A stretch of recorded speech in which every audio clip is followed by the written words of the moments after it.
Throughout my time here, my family has been repetitively denied. I understand Travis Bloom is an idiot. I understand that. Fully understand that.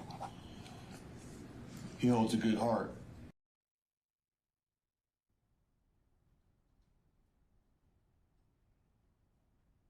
Fabricating fictitious government you ever seen.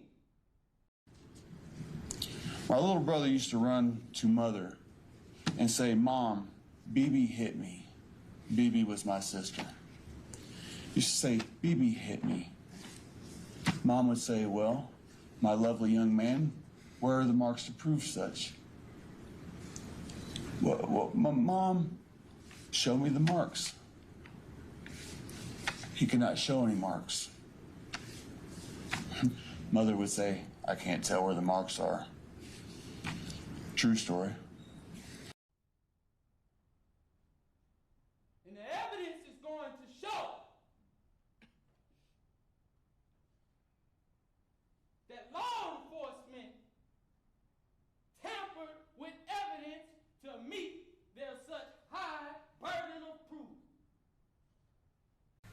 While I'm waiting for this, did you, whether it's true or not, believe that Mr. Randolph had slept with your wife? I wouldn't have cared. You wouldn't have cared? No. Did you believe he had slept with your wife? No. Did you believe he slept with your mother-in-law? Probably did. Everybody has. I'm sorry, what did you say? So that, Everybody has. Oh, okay.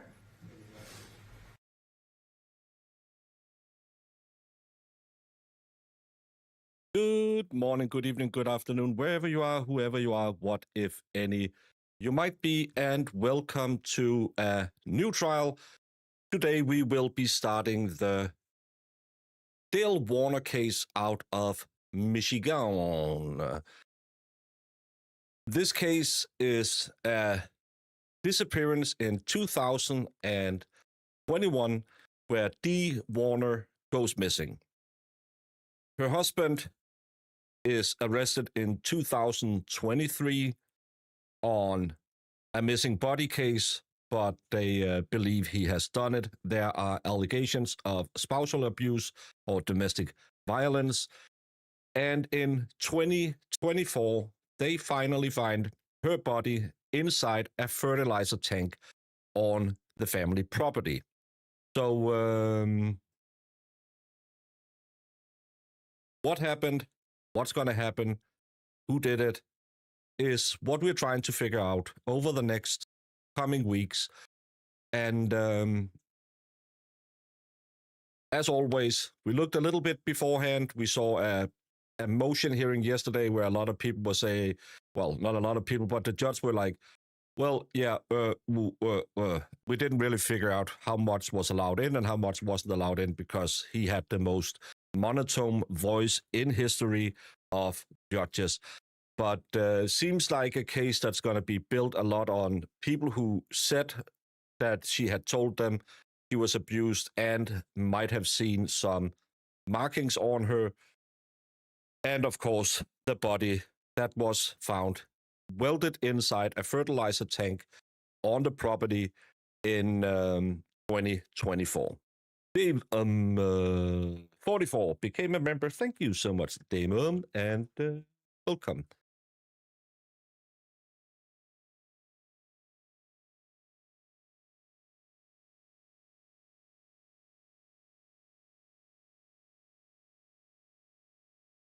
Hey, Kim. It's been a while seeing you. You are correct. And I am on that program where I can't pull chat up, just so you know. It's not because I don't like pulling your chats up. It's because I'm trying to figure out. Yesterday, Rumble was acting up. The day before that, YouTube was acting up. I'm trying to give you the best content I can give you. And heels, toes, cut. Why don't you go back to StreamYard? Because I also had problems with StreamYard that froze a lot on me. It has its upsides, it has its downside. All of them, I feel so far, this desktop version has been what has worked best for me so far with stability issues. We don't know why they looked in the tank, Wildcats. We haven't heard any of that. It doesn't say anywhere. It just says her body was found in a fertilizer tank on the family property. That's all we have seen so far. Oh, look who's here. Sue. Today she's not out cheating with some other law tuber. Thank you, Sue. Please don't make everyone hate me like you did yesterday. Who doesn't have a body welded inside a fertilizer tank on their property? It's 2026, people. Get with the times. Steven, you are, as always, correct. By the way, talking about bodies in a tank, I know that there was some news about the other day, them looking in a septic tank for Nancy Guthrie. Yesterday, they found a black glove, and some was sharing they had found a ski mask as well. I haven't seen that confirmed anywhere. And I know that the FBI was seen leaving the daughter's house with some envelopes, but there's nothing new out there. And I have to agree with one of the reporters I follow. I'm kind of getting sick of the TMC main character syndrome with them reporting, oh, we got all of this, we had all of that. And then it's kind of comes up bunk. And as I put on the Twitch sweat, because for your entertainment, I do sit and try and do some research. I am not only getting Marissa to do it or Jemima. I sometimes do my own work. Hardly ever, but sometimes. And there's some trend where people are saying, oh, new video released, and then they don't show the video. And it's some scam link they just want you to press. So please be wary on the Twitch sweat. They will put out all of this. Oh, have you seen this? And it's most likely some scam link they want you to follow. So be wary. There is a lot of people who will try and use a situation like this to get you to touch whatever links they can put out there. David got a tiger in his tank. I remember the Esso commercials. And yesterday we covered the Murdoch trial. Buster has settled his defamation lawsuit against Warner Brothers, which includes the documentary Murder's Deadly Dynasty and Low Country, The Murdoch Dynasty. Buster contended that he was wrongfully portrayed as the killer of Stephen Smith in the pair of documentaries. There is a remaining defamation lawsuit in state court surrounding the Netflix documentary as well. So you're getting all of the informations.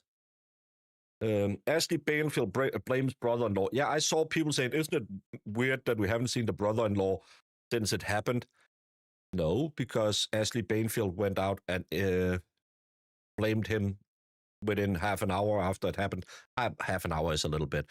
But she has still to prove in any way why she says it. She claims that she has police sources, and all of the things that she has reported from these special sources so far hasn't been confirmed by any other.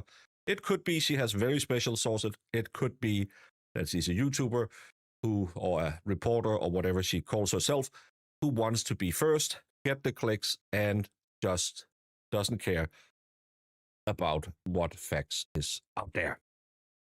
Baker, I'm too young to be a boomer. No, I'm not too young to be a boomer. I'm 27 years old. This happened near me. Dale is guilty AF. Jedi Jen, everyone is innocent until proven guilty, but whatever circumstances we have heard so far, but we haven't heard the entire case, just like we can see down in Georgia right now. Sometimes we need to get the full picture instead of just the initial reports. But as I also said in the Guthrie trial, 80 to 85% of the chances you have of being killed is lying right next to you in bed. Side eyes, yeah, those docs are messy and so over the top. But that's the problem with this true crime community. True crime is a billion-dollar business. We make good money being true crimers. Some make extremely good money being true crimers. And some people will say, I would rather have a new Ford Fiesta than I would have morals. That's why I'm driving a 12-year-old Opel instead of a new Ford Fiesta. And I would never buy a Ford because Ford is the only car that spells shit with an F and D, as we say in Denmark, because shit in Danish is L-O-R-T. You can put in the F and D yourself. Hey, Maylin, how are you doing? And Betsy Weingartner. Buck, you will be banned from the channel. I am not nowhere near 61 years old. I will block you on the channel. He knew she was ill, so made her soup, lol. Baker, you'll keep pumping weights. I was actually going to do back today, and I have this weird stinger in between my ribs that I just can't get out. So I did 45 minutes on the cardio instead. And I watched hurling. We lost to Canada. Those podcast docs can make anyone look guilty or innocent by the dramatization. Let's hear facts. Wildcats, that's why I have tried to do, I started watching Nick Recator, and you can call Nick Recator whatever you want, and you can have every opinion in the book you want to have on Nick Recator. But he showed the trial. And then he discussed the law. He made fun of people, but he never ever went out there and just said, well, this or that or whatever. He stuck to what you saw in the courtroom. And that's what I made my channel after, because I'm a court covering trial. I'm trial covering channel. I am not a deep dive or try to self-insert myself into it, or I'm going to write the judge because I know what really happened. None of that. I'll just show the court cases. I'll make stupid jokes. I will discuss with Sue when she's wrong. And I'll hang out with you people. Doing all of the rest of it, you can go somewhere else. That's why I don't have a million views. Hey, Skybell. O-line red, fixed or repaired daily. Yeah, that's also fun. My neighbor had a Ford, and they had spent, it's a car that cost around 300,000 Danish. And they have now gotten an electric because they spent roughly another 100,000 just to fix this stupid car. And it was, I think, like 3 years old. So 1/3 of the cost of the car, they have reinvested into it just to keep it rolling. That's just stupid. Kim, I feel sorry for the suspect that had been plastered all over media. I saw one channel that spoke about the suspect's father past crimes and gave his address. Yeah, that's it. And Marissa, you are wrong when you say Sue is never wrong. Stop this Sue defamation channel stuff. When has Sue been wrong? What is this? Should I change this to Sue Appreciation Hour? It's like a Chevette. Anyone remember those Chevettes? I've never seen one. It probably didn't get sold in Denmark. Yes, I did say what state it is. Wildcats, this is in Michigan. Michigan, and it's in Franklin Township. Was that where it was? Does it say here? No. Just say she went missing in Michigan. I think it's Franklin Township, but I'm not sure. And it's supposed to start at 9, but apparently there are some, I do have it up.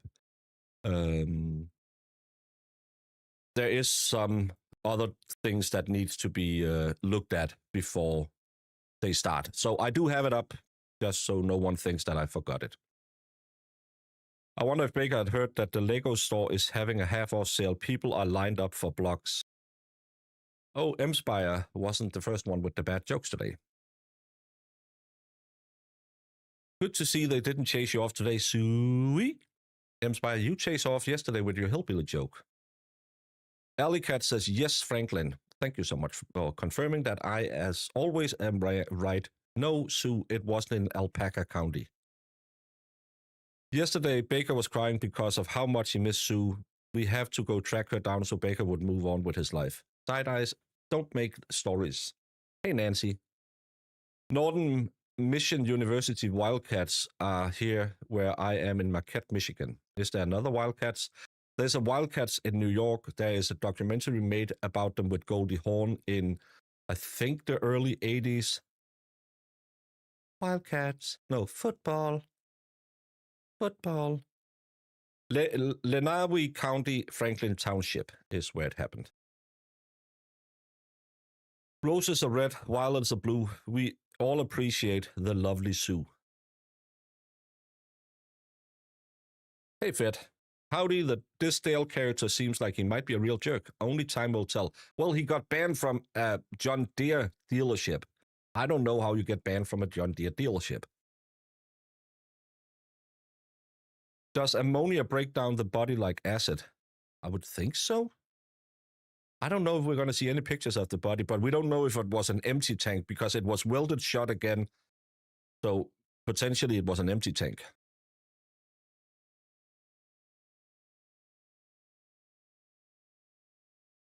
Tiffany is here from Southeast Michigan. We have locals. Some people said they might go to court if they can make it. That could be cool. Remember when we had a court reporter calling in and everyone wanted to know how the state prosecutor smelled.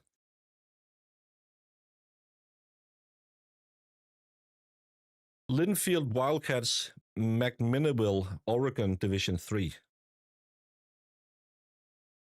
First Amendment is driving to the beach. My brother was a baby and transmission went halfway there. We got stuck 3 days in Maryland until they got it fixed. Oh, that's horrible.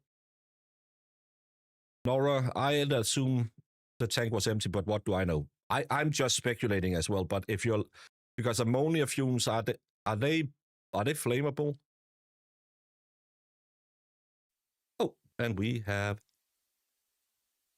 something happening. Let me take this off. And I'll wait to put the boost on until we hear how it is.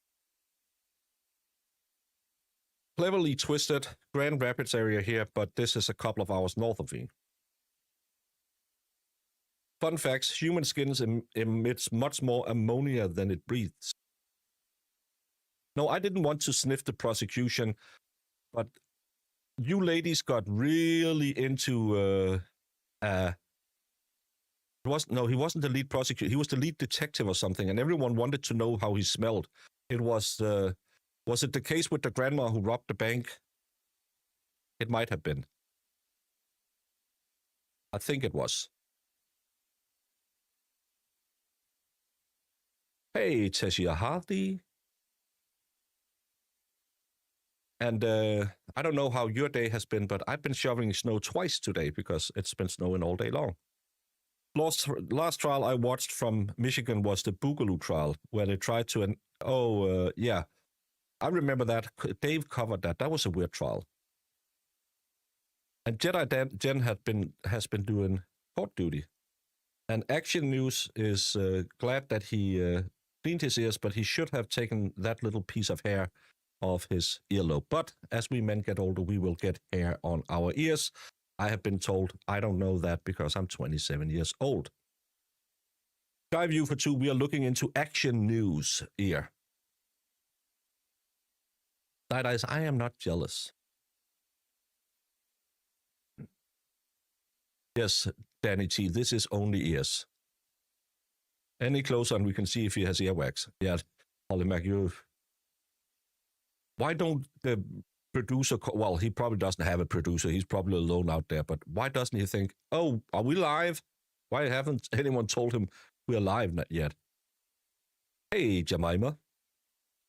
Told him, Mom, I need someone to expound on the investigator that everyone wanted to smell. I'm sad I missed that. It was, I believe it was the trial where the defendant stood up, turned around to his kids right after they went on record and said to his kids, I'm sorry what I did to your mom. And I believe it was the lead investigator that everyone wanted to smell. I think that was the one.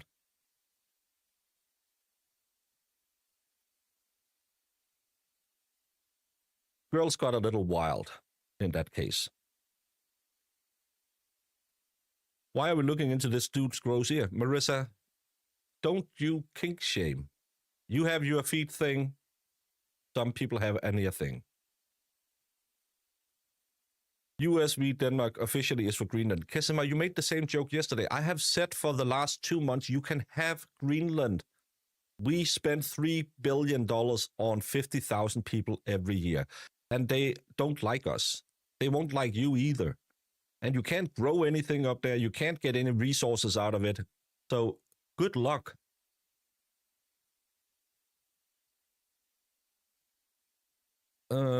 Wildcats, did you see the lawyer you know go over the judge who gave the guy 30 years when the jury recommended 65? It was in Kentucky, so not surprising, no accountability. That was that for some heinous SMEX crime?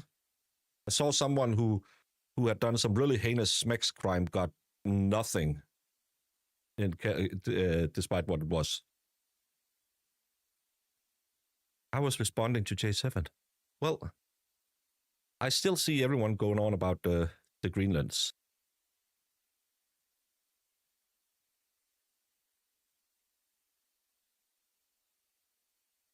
And I still haven't. Why haven't anyone in chat confirmed that that case where you ladies gone wild was which one it was? It was. I think it was the one with the grandma who robbed the post office. What the hell was that case? It was where the boiler people had come over and had seen her, and then hours later she was found unalived. I'm pretty sure that was the case.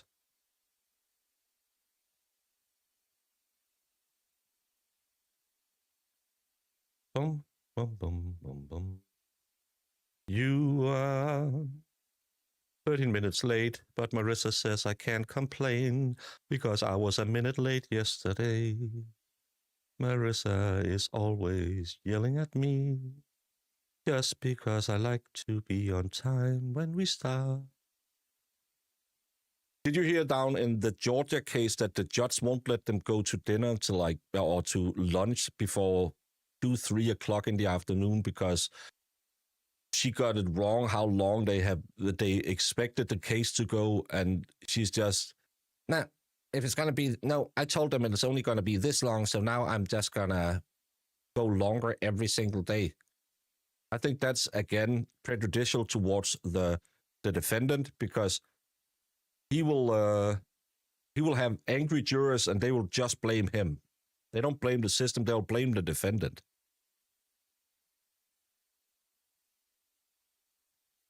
You can't complain they're not late, the judge isn't there.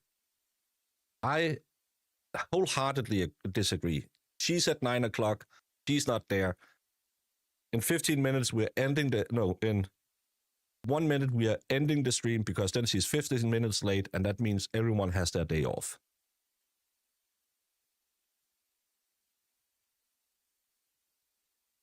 That judge is a beats yachts.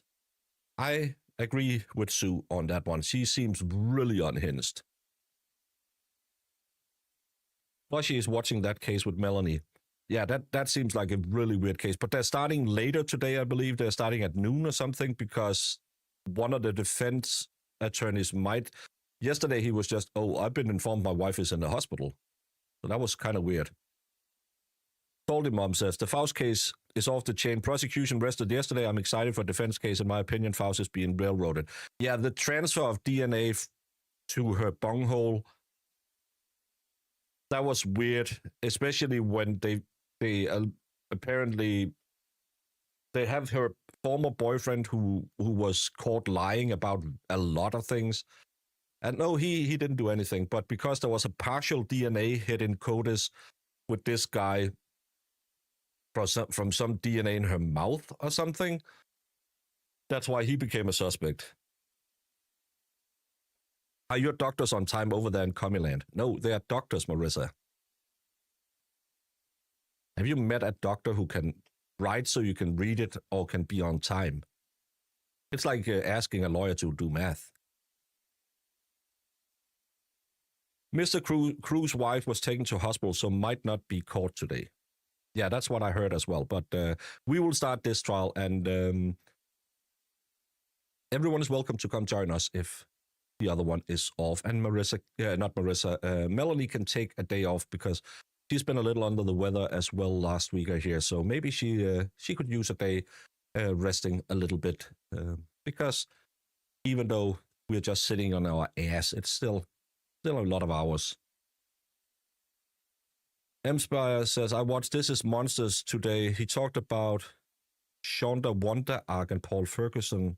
He had photos and videos that we didn't see in court. I wasn't ready to see that. I don't know what any of that means.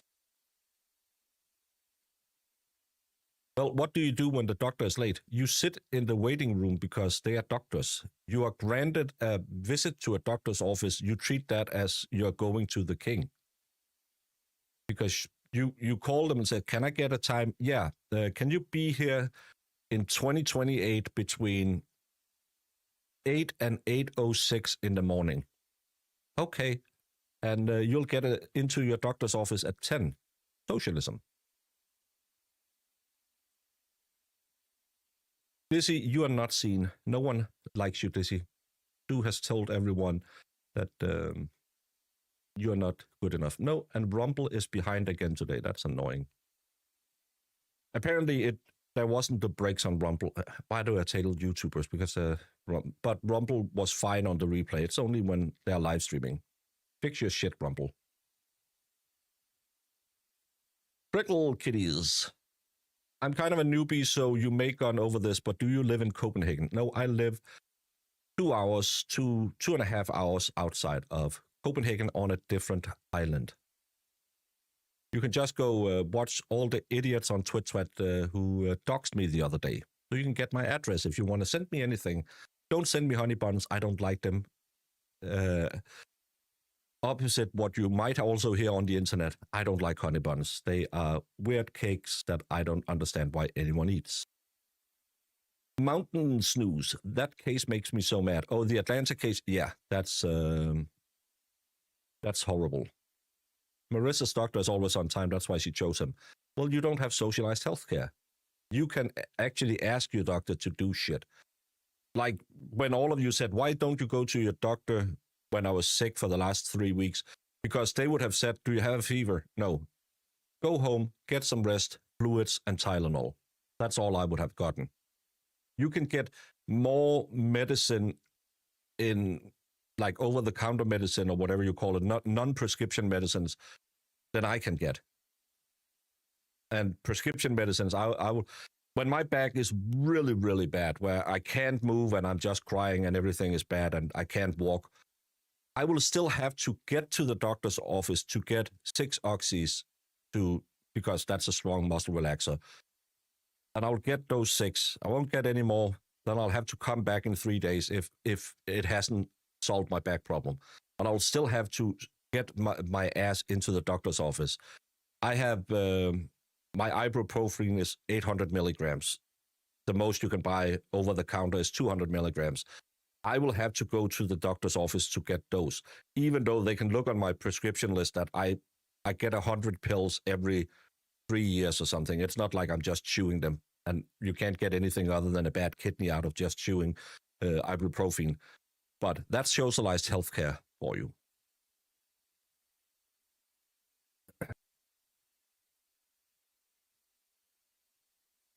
Hey, Crispy Bacon.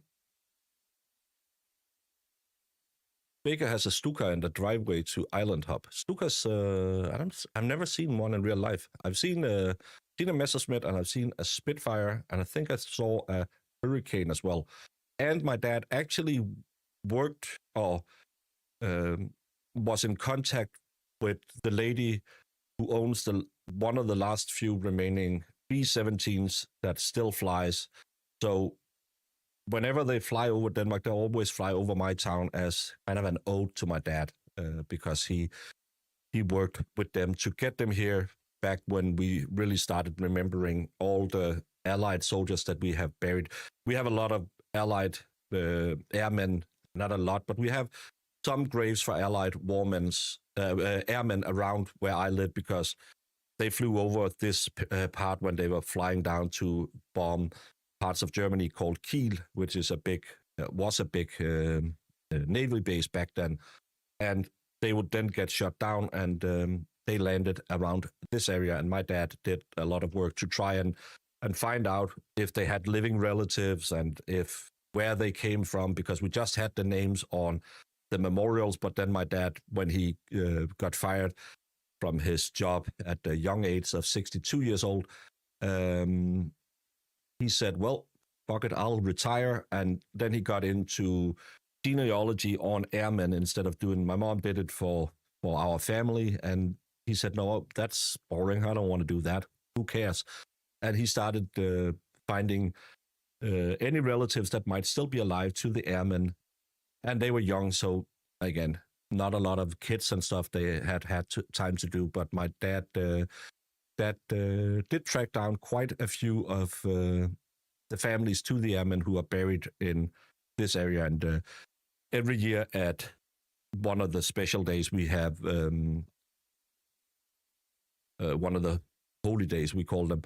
We will have a march through the city and out to a big graveyard we have where we have the dead from the war in 1864, because we had a military hospital in my city.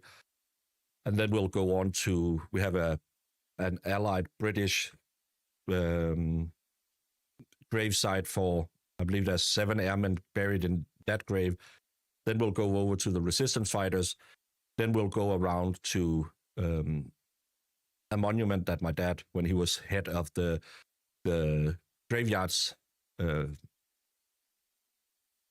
don't know what you call it, but they have like a board that takes care of all the graveyards and make them run. He made a monument for everyone who had been deployed for Denmark, and then we'll end up at a place where the Navy guys who got unalive during the war is as well, because they didn't get enough recognition during the war because we were friendly to the Austrian painters. So after the war, they were actually seen as kind of bad guys for working with the Brits. And I think we had 11 people participating in D-Day on ships, and I think 5 or something in the British Army. But my dad did a lot of work with that. Brianne, I have to catch up when I can. Stupid internet is off again. Well, you're welcome back whenever. Mom says, my grandfather built B-17s and B-29s in the Portland, Oregon boring plant. He retired right when they were building the B-52s. That's a cool plane. I've never done it, but I've heard acupuncture can really help with bad backs. It doesn't help me because mine is nerve damage. If it seems like you're not getting any better, it might be worth exploring. It can't hurt if it doesn't work. I did a lot of acupuncture for, I had, it's called asthmatic eczema. I had that as a kid, and I got the acupuncture for that, but acupuncture has never worked for pain in my case. Singabell, been here for 9 months. That's a whole baby. Hey, Baker and Chad, can we get a summary of this case? Yes, you can. Nothing has happened. More about the case. It's Dale Warner. His wife disappears in 2021. He's arrested in 2023 in a missing body case. In 2024, they find the wife's body in a fertilizer tank on the family property, welded inside this fertilizer tank. His family has a civil unlawful debt suit against him for $100 million because apparently he started liquidating her assets. They had multiple businesses together. Yesterday, we were listening to a motions hearing where what's coming in, what's not coming in, and it seems like there are some allegations and some proof that there might have been domestic violence in the relationship, and she might have been looking to leave him. That is what we know now.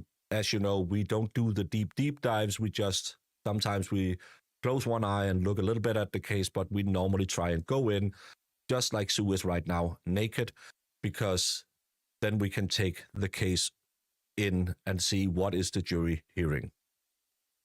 I've had 6 back operations, nerve damage. I have had miracle drug, non-narcotic. It's called gabapentin. that's another thing with socialized healthcare. You don't go to your doctor and tell them, could I try this? They will tell you what you can try. So, yeah. But I've had a lot of you Americans telling me about treatments to get or try this. The problem is I live in a socialized state where the healthcare will give you what they'll give you. And when they have said, well, we can't do anymore, they will not try anything else. So thank you for suggesting it. But again, I can't go to my doctor and ask for, well, I can go and they will say, nah, not going to give it to you. We had, right after my surgery, they started a new experimental treatment with ingesting steroids into the disc to try and make them heal better. And sadly, I wasn't approved. I don't know if it worked, but I was applying to try that because they had some success with it. Do you have pharma commercials? Yeah, for smoke, cigarette prevention medicine. That's what we get, and then like a nasal spray. We don't have all of those. We don't have. Hey, can't your peen get hard? Try this. We don't have those commercials. I'm on gabapentin as well, something like 15 years. I've never heard about it.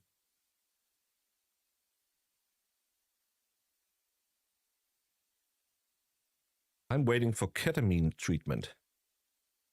Never heard anyone in Denmark get that, but I think that's for some depression or something. Gabapentin made my dog pee and poo himself. Hard no on gabapentin in the house.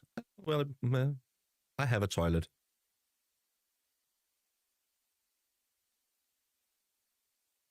Nick needs new knees and can't get them because he doesn't qualify. No, that's the problem. You will have to wait for this. I had a brother-in-law whose dad had a fluid buildup in his brain, and they gave him an operation date a year down the line, and it was already putting him in bed because he couldn't walk and he got dizzy and all of that. They didn't even inform the family that he had a fluid buildup on his brain. They were like, oh, they didn't tell you that we scanned him and found fluid buildup? No, why haven't you done anything? Well, we don't really have time for it because he's a pensioner, so he's not important because he's not paying taxes like someone who's working. We have had people who get called in for the pre-cancer screening 2-3 years down the line and stuff like that. So it is when Bernie Sanders tells you it's a miracle to have socialized healthcare. Yes, I don't have to take my wallet out, but no, I also have no say in anything.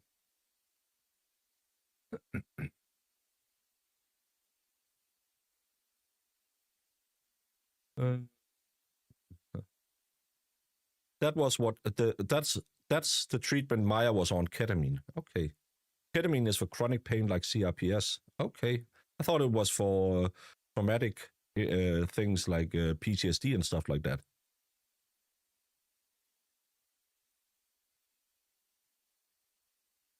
My brother shipped me a box of Star Crunch a few years ago and vowed never to ship anything to me again because it was so expensive. Yeah, that's getting really stupid to ship things. So, yeah. My dog takes the gabapentin trazodone combo before she goes to the vet. She's a touch high-strung.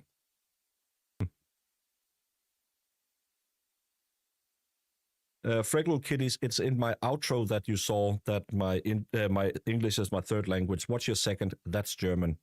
I learned German by watching television when I was a kid because we had one Danish TV channel. We had a Danish monopoly, and they never really showed movies. They had one movie a week. Well, they would have like a matinee on Sundays with an old Western. But we had 3 German channels that we could get on our house antenna, and one of them had James Bond movies every Thursday night, and I like James Bond, but I was just watching it, and then through osmosis I kind of learned German so I could understand what they were saying on TV, because my dad would tell me, no, this is what they're saying, this is what they're saying. So I spoke a little bit of German before I even started school, and I started doing English in school in 5th grade, and then I had English from 5th to 10th grade, and German from 7th till 10th grade, and then I did French in 9th and 10th, or maybe 8th, 9th, 10th. I can't remember how many years I had. French never really stuck with me because I don't use it, so it's a little bit un peu more difficult to remember when you don't use French.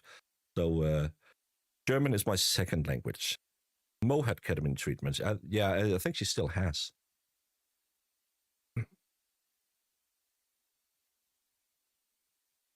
It is one of the only things that has actually worked after 25 years to find something. The ketamine or the other stuff. I have a sticky heat pad for my back when my nerves are not playing nice in my back. I have an old-fashioned hot water bottle that I'll use when it starts to seize up. It dose-dependent, Baker. Ketamine is one drug of low doses and a very different drug on higher. Yeah, I've heard about the K-hole. High enough dose and it knocks you out enough for operations. Isn't there a ketamine doctor in the Johnny Depp trial? No, I don't believe they used the ketamine because he was a drug addict, so they didn't use that. I really miss Little Debbie Hostess. I like Twinkies. Last year I was there, I got 4th of July Twinkies. They're just blue. It tastes the same, but they were better than the yellow Twinkies. But you say nonchalant perfectly. Well, it's because nonchalant is the word we use in Danish as well. Hey, do, do, do, do, do, do, do, do, do, do, do, do. If that is the jury box, the camera needs to move. They probably only have one spot. It looks like a very small room. But I'm more worried that this over here behind this lady could be the jury box. Imagine sitting on benches like this for 8 hours a day. I would be out sick day 2. Kissima, the K-hole. Wait a minute. There's another hole. Help me out here. Apparently, that's what you call it when you do ketamine as a recreational drug. You go into the K-hole, and that's a really loopy place. Hey, Caddy D. Wasn't ketamine what happened to Matthew Perry? I believe so.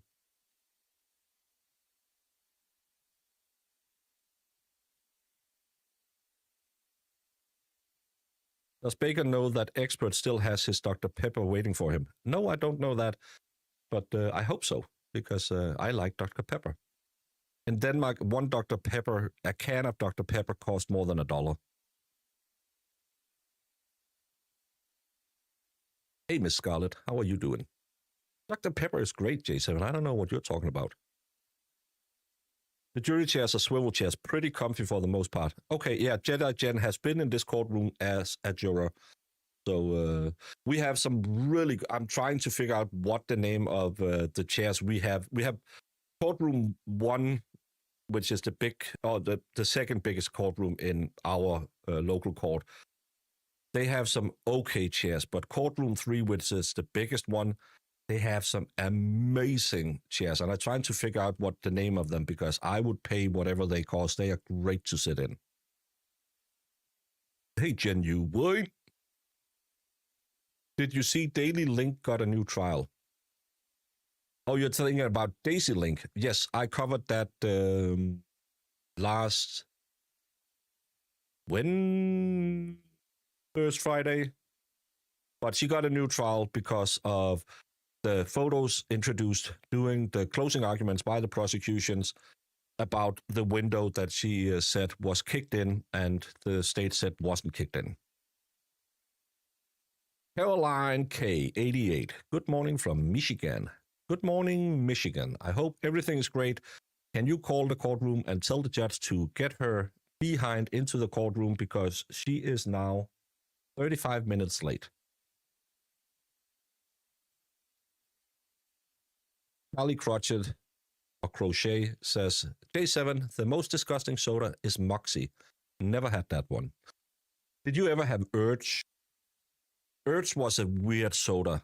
I don't know why, but I liked it, but I can't tell you what it tastes of. And it tastes weird, but I like artificial flavor. That's why I like anything banana flavored. Banana milk. In Denmark, we have something we call foam bananas, which is just some like marshmallows with banana taste and covered in chocolate. I love artificial flavors. I don't know why. Anyone try Olipop? I tried strawberry vanilla. It was good. Never heard about it. Who remember Jolt? I've only seen Jolt in television. Hey, Palcat from Chicago. Cheesehead. It's named Surge outside of Scandinavia. Okay, well, I remember it as Urge.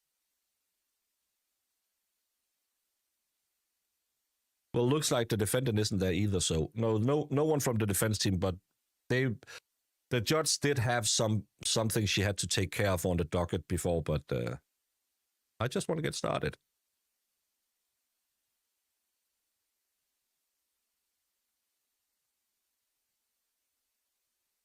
Banana flips, they used to make those here. I never had that.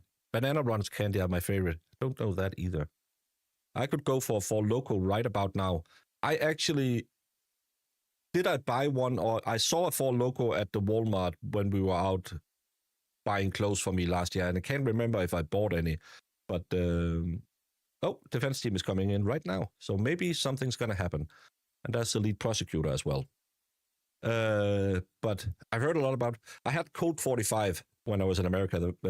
While I was in Knoxville the first time. Baker, have you ever seen a lady eat a banana like it's a piece of corn on the cob? No, I'm still a virgin. My brother had a friend named Serge. His mom named him after the soda. Never had it though. It's a weird soda. Scarlett wanted to go to the trial today since it's only an hour away, but I was too tired. Sorry. Well, it's fine. It could be cool if it's an interesting case and there's a lot of shenanigans. It could be cool to, if any of you go there, you're always welcome to get a link. I haven't tried in this program yet to have a guest on, but you always. I should invite Jamie. Well, she's been a little sick, but you're always welcome to say, "Hey, I am in court," and you can get a link, and you can tell us how it is in court. Yeah, show me that ear, boy. Come on, boy. No.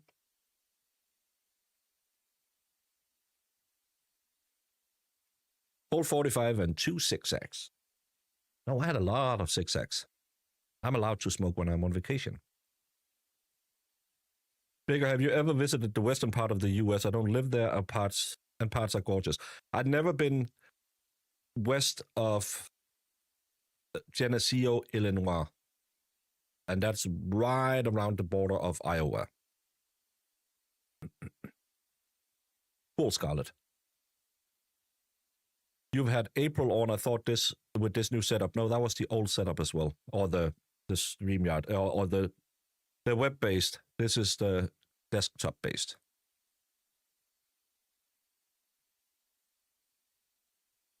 Lenawi County, Maga Bobby.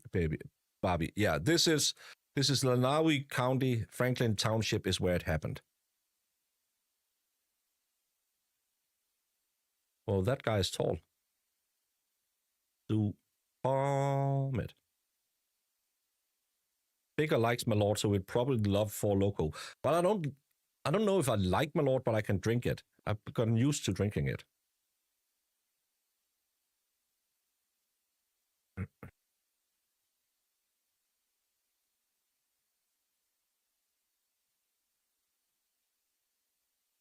Maybe I'll jaunt over there one of these days. I'm in Wayne. Well, if you are there, Len Arway is how it's pronounced. Sorry, Maga Barbie. I have a good friend called Valhalla who has told me every word in English you say exactly as it's written. And then I tell him, oh, so you like your salmon? And he says, that's not what it's called. I said, you just told me you pronounce it exactly as it's written. And then he gets mad and says, you're an idiot. And I say, no.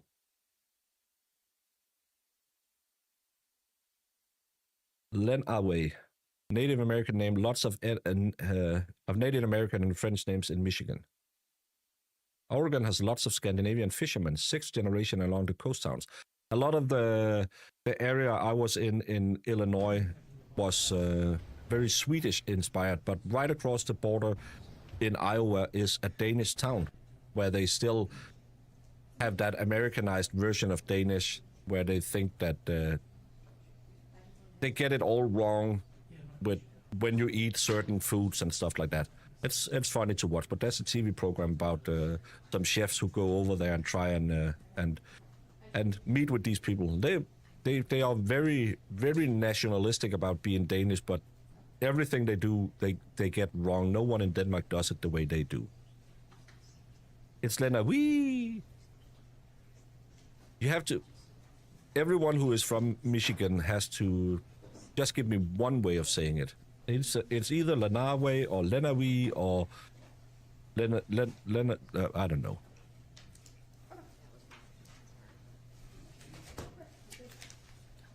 Valhalla thinks he can shotgun a beer too. Yeah, that's also a lie.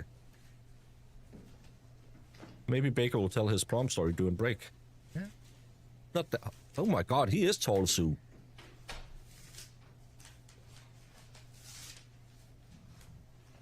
And he got the good chair. The rest of them have these shitty old chairs.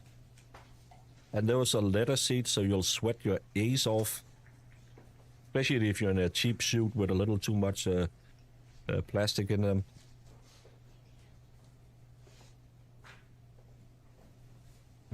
Lenaway. Yeah, I don't know. Gotta check out Holland. I've been to Holland multiple times. NBA lawyer, yeah. He's probably the same height as the girl I went to prom with. I still feel sorry for her. This weird Danish guy flies in to meet his sister, and he ends up taking this girl to the prom because she had no other prom date. And I didn't know her, and it was kind of awkward. And I thought that that's when Americans lose their virginity is on their high school prom night, but I didn't.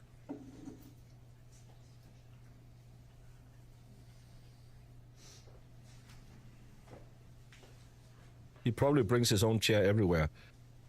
Yeah, but he got the good chair. Look at all these bad chairs the rest of them have to sit in.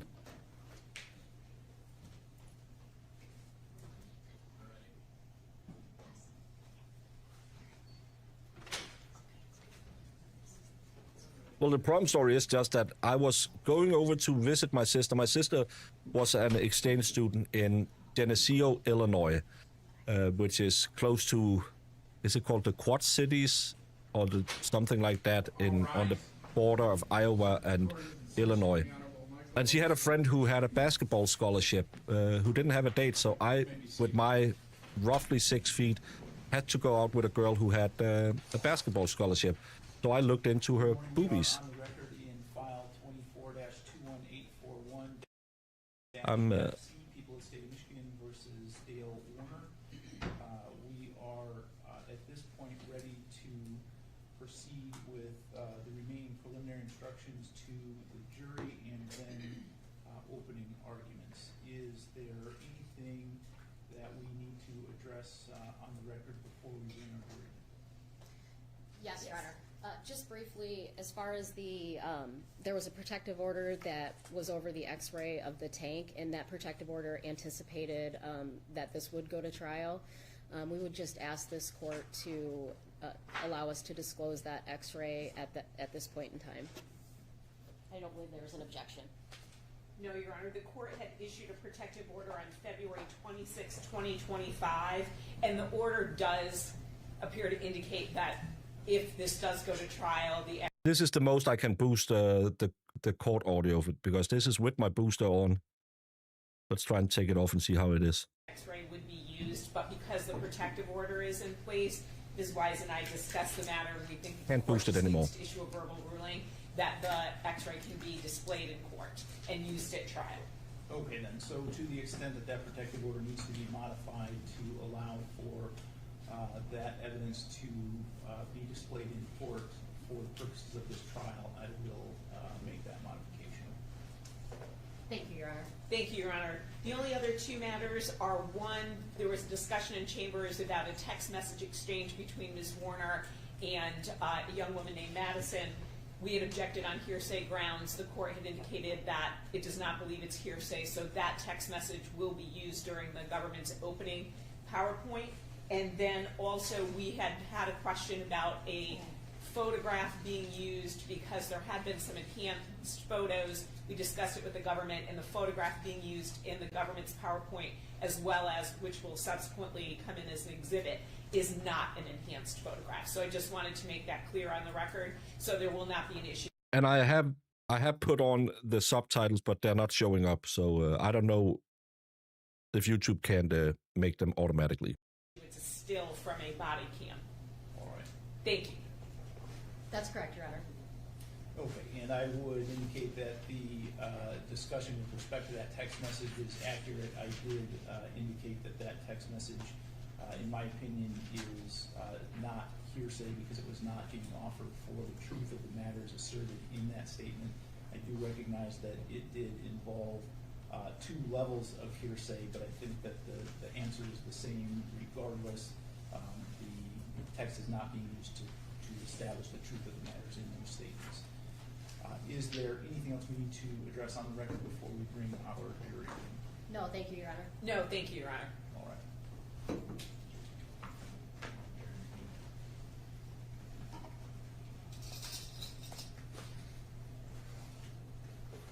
Let's get them out here. Tuborg, that's a Danish beer brand. That's really sour. Don't drink that.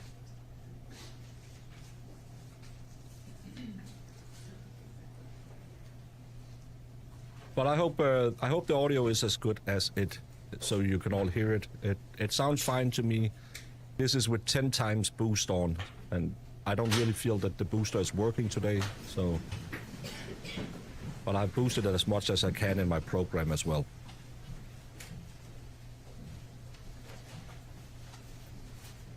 My family is from Champion and Lawrence up, Michigan.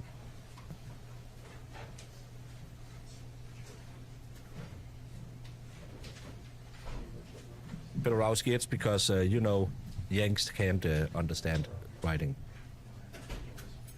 Tuborg is great, almost as good as Carlsberg. You shut your mouth, mess. The only beer worth drinking is Odense. Thank you. You can be seated. I think what's on the seal is 2 stacks Good and morning, ladies and gentlemen. At this eagle. point, I will be giving you the remaining preliminary instructions, and after that, the attorneys will make their opening statements. You will have a written copy of the instructions that I am going to read to you. You may refer to them during the trial. Since no one can predict the course of a trial, these instructions may change at the end of the trial. At the close of the trial, I will provide you with a copy of my final instructions for your use during deliberations. Now I will explain to you some of the legal principles you will need to know and the procedure that we will follow in this trial. The defendant is charged with the crime of open murder. If you find the defendant guilty of murder, you must state in your verdict whether it is murder in the first degree or murder in the second degree. Peter Wine. The defendant is charged with the crime of first degree premeditated murder. To prove this charge, the prosecutor must prove each of the following elements beyond a reasonable doubt. First, that the defendant caused the death of Dee Warner. That is, that Dee Warner died as a result of blunt force trauma and or strangulation. Second, that the defendant intended to kill Dee Warner. Third, that this intent to kill was premeditated. That is, thought out beforehand. Fourth, that the killing was deliberate, which means that the defendant considered the pros and cons of the killing and thought about and chose his actions before he did it. There must have been real and substantial reflection for long enough to give a reasonable person a chance to think twice about the intent to kill. The law does not say how much time it is for you to decide if enough time passed under the circumstances of this case. killing cannot be the result of a sudden impulse without thought or reflection. You may also consider the lesser charge of second-degree murder. To prove this charge, the prosecutor must prove each of the following elements beyond a reasonable doubt. First, that the defendant caused the death of Dee Warner, that is, that Dee Warner died as a result of blunt force trauma and or strangulation. Second, that the defendant had one of these three states of mind. He intended to kill, or he intended to do great bodily harm to Dee Warner, or he knowingly created a very high risk of death or great bodily harm, knowing that death or such harm would be the likely result of his actions.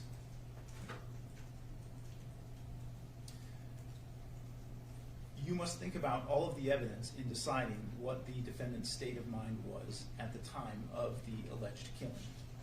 The defendant's state of mind may be inferred from the kind of weapon used, the type of wounds inflicted, the acts and words of the defendant, and any other circumstances surrounding the alleged killing.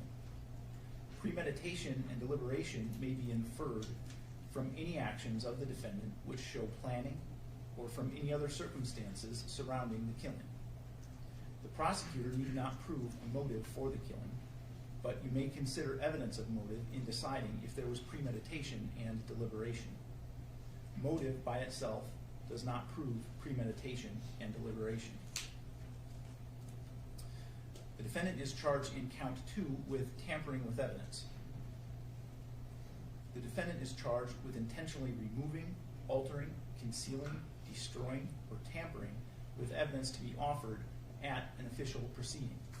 To prove this charge, the prosecutor must prove each of the following elements beyond a reasonable doubt. First, that there was some evidence to be offered in a present or future official proceeding.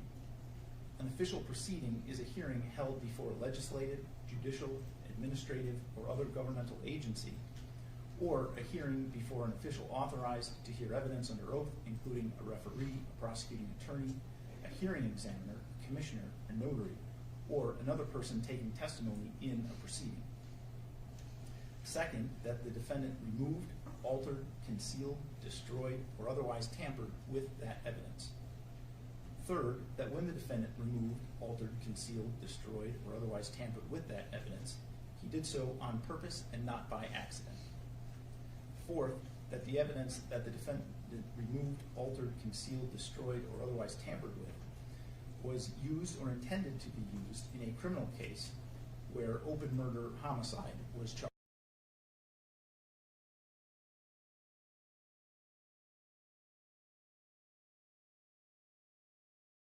Sorry, Sue, I'll take the scroll off.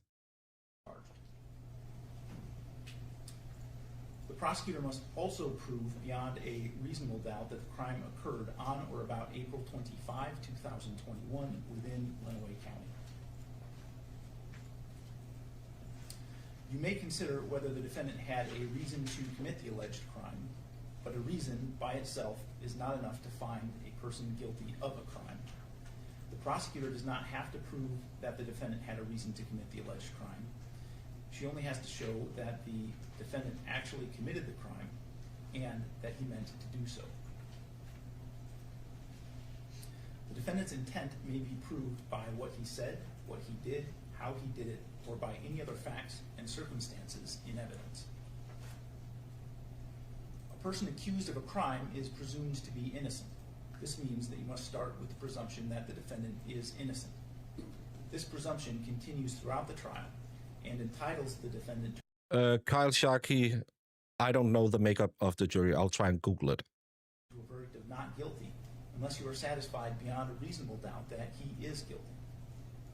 Every crime is made up of parts called elements. The prosecutor must prove each element of the crime beyond a reasonable doubt. The defendant is not required to prove his innocence or to do anything. If you find that the prosecutor has not proven every element beyond a reasonable doubt, then you must find the defendant not guilty. A reasonable doubt is a fair, honest doubt growing out of the evidence or the lack of evidence. It is not merely an imaginary or possible doubt, but a doubt that is based on reason and common sense.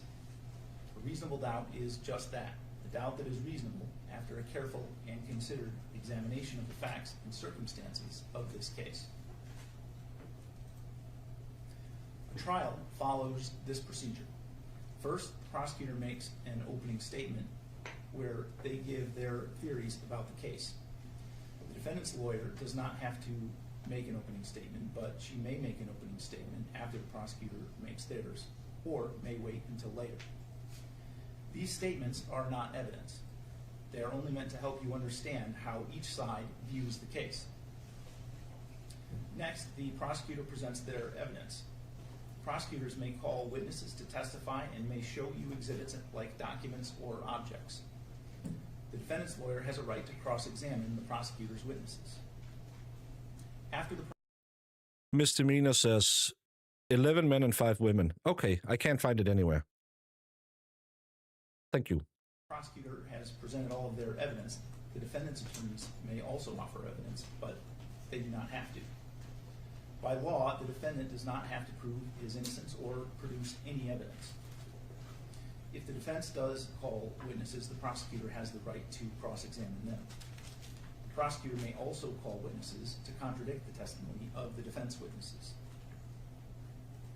After all of the evidence has been presented, the prosecutor and the defendant's lawyer will make their closing arguments. Like the opening arguments, these are not evidence.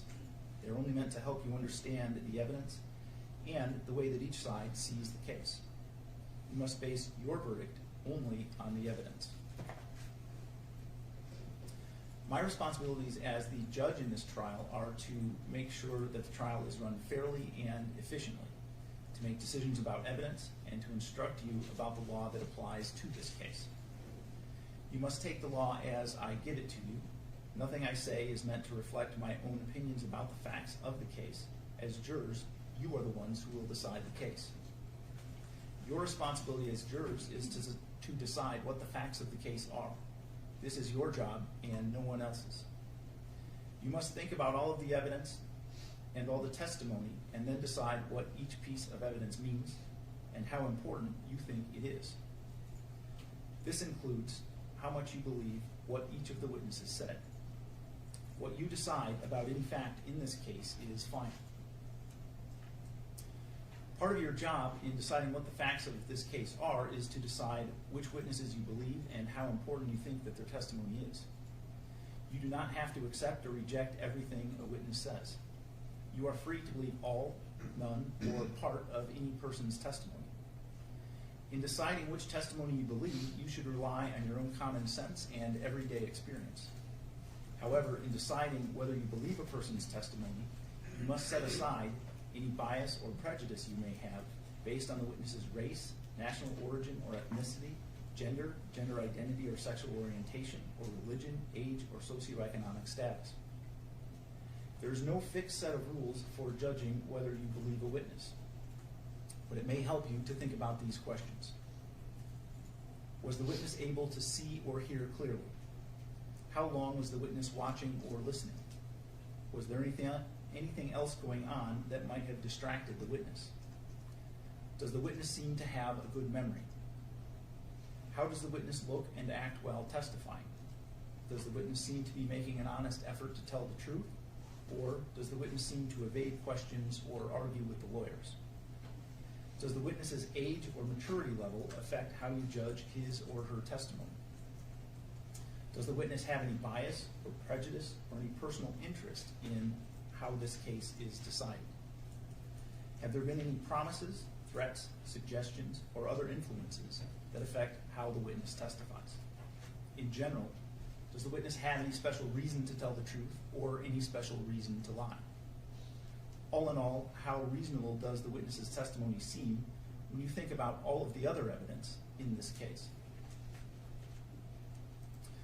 When it is time for you to decide the case, you are only allowed to consider the evidence that was admitted in this case.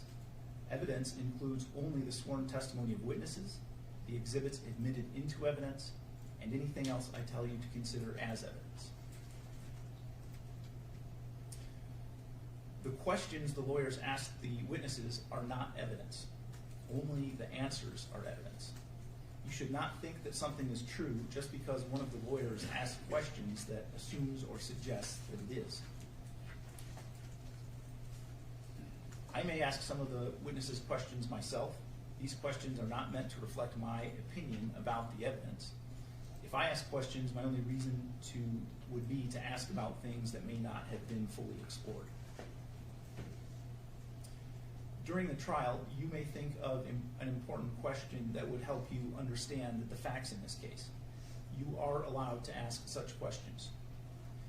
You should wait to ask questions until after a witness has finished testifying and both sides have finished their questioning. If you still have an important question after this, do not ask it yourself. Raise your hand, write the question down, and pass it to court staff, who will then give it to me. Do not show your question to any of the other jurors. If your question is not asked, it's because I determined that under the law, the question should not be asked. Do not speculate about why the question was not asked.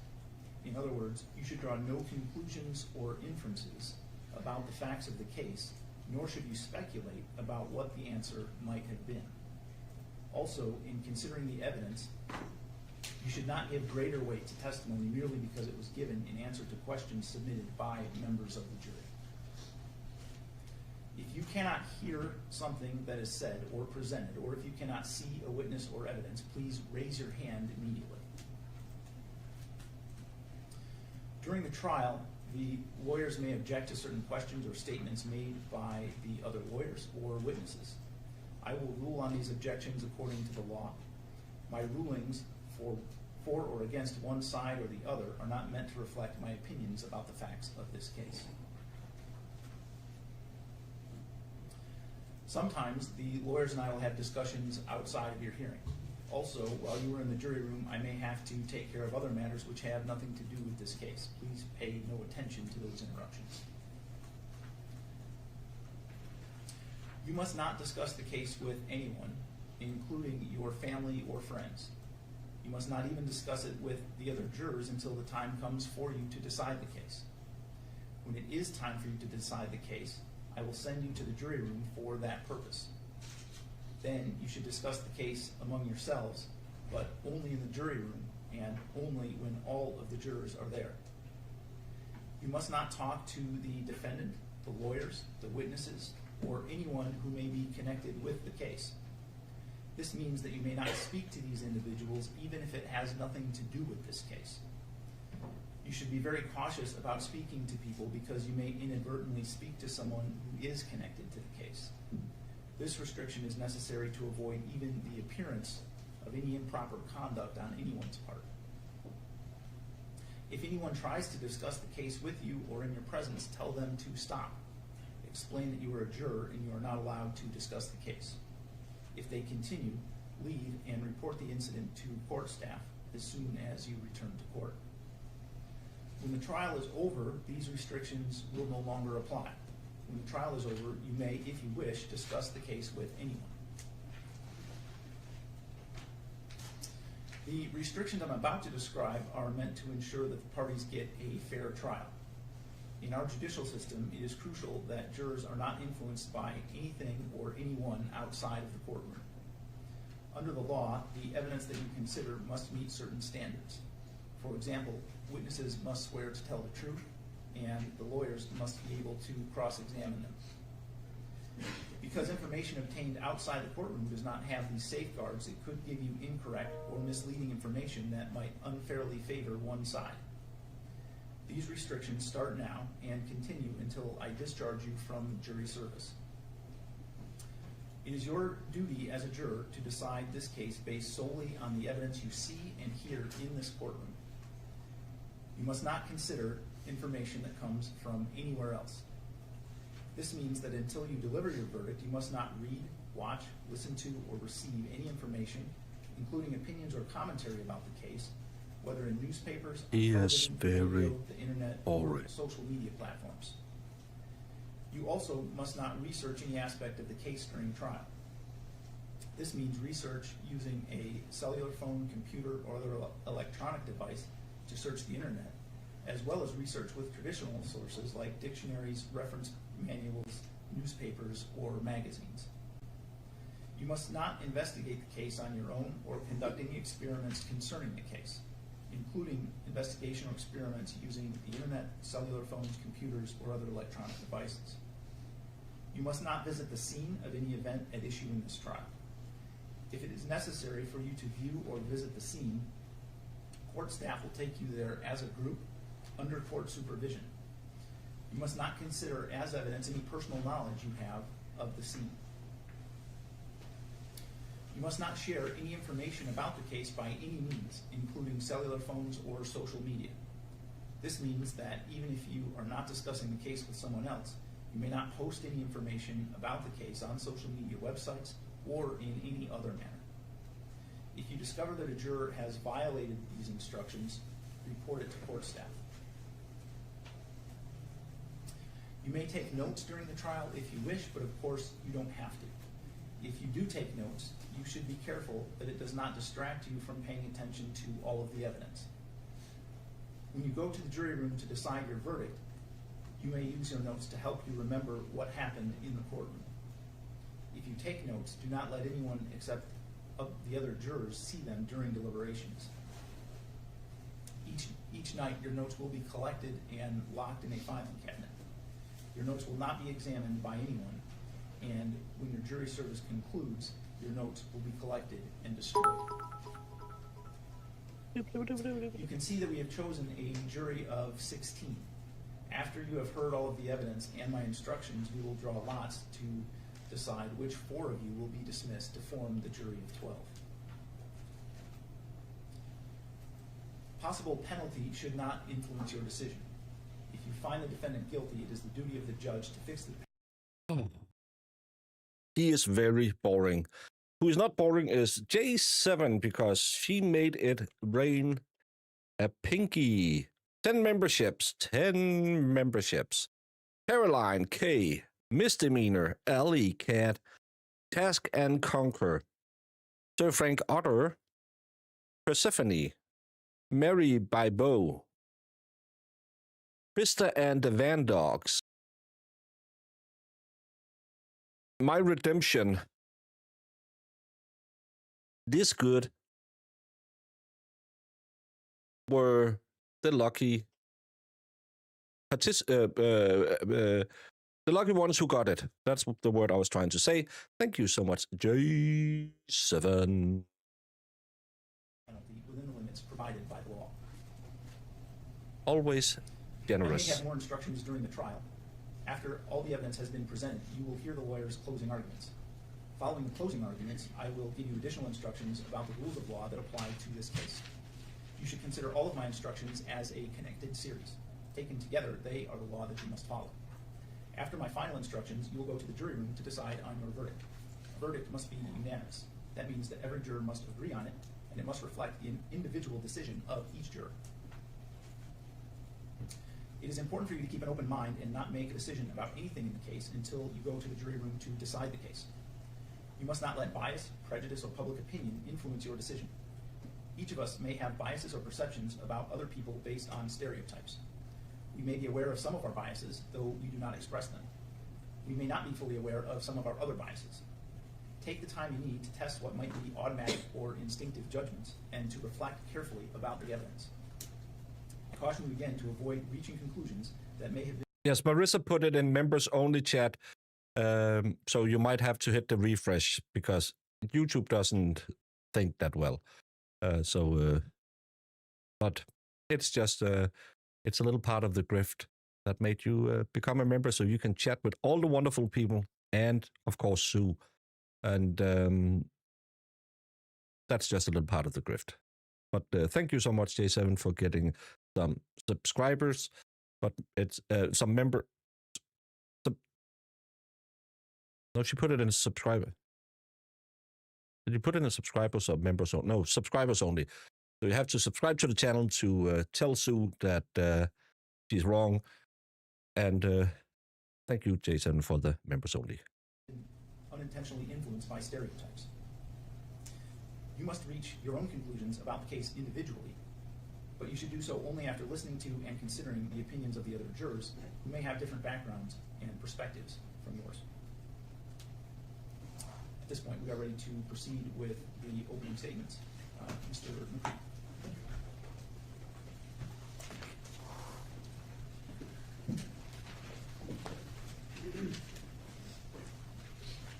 Mr. McCready, before you begin, I would just ask you to remember you need to stay at the podium in front of the microphone so that your voice is on our recordings. Yes, we'll do. Thank you. Good morning.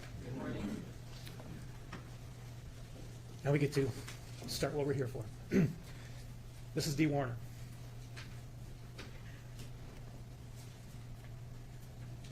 April 24, 2021, she went home to tell her husband, the defendant, that the marriage was over, they were selling their businesses, and they were through. She was never seen or heard from again. August 17, 2024, over 3 years later, she was found in an anhydrous ammonia fertilizer tank, dead. How did she die? Well, the medical examiner examined her body. She had been strangled. She had blunt force trauma to her face and head. Her face and neck were wrapped in duct tape. She was in her pajamas, wrapped in a tarp, welded into a tank. Now, she was born Dee Hardy. She was born into the Hardy family.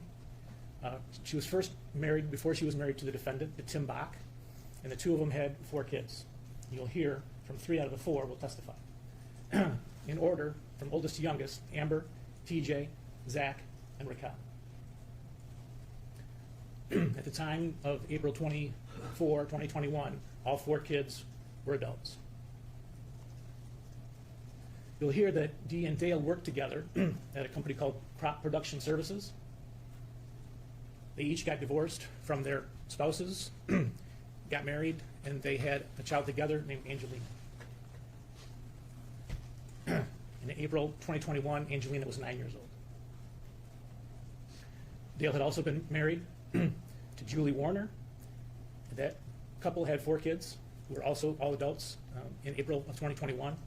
And their names are Jenica, Mackenzie, Jaron, and Canberra. And you may hear testimony from some of them. After Dee and Dale got married, they started a business or several businesses together at a farm that they owned at Munger and Carson Highways. The businesses were called War Egg Farms, War Egg Farm Services, and DDW Trucking. They farmed thousands of acres. They provided chemicals and other farming supplies to local farms. And they did over-the-road heavy trucking to all places in Michigan and Ohio.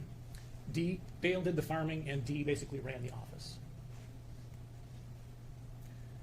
There's going to be a lot of testimony about the Munger property. So I'm going to spend a little bit of time to show you the property that we're talking about, the different buildings, so you're familiar with that as you hear the testimony.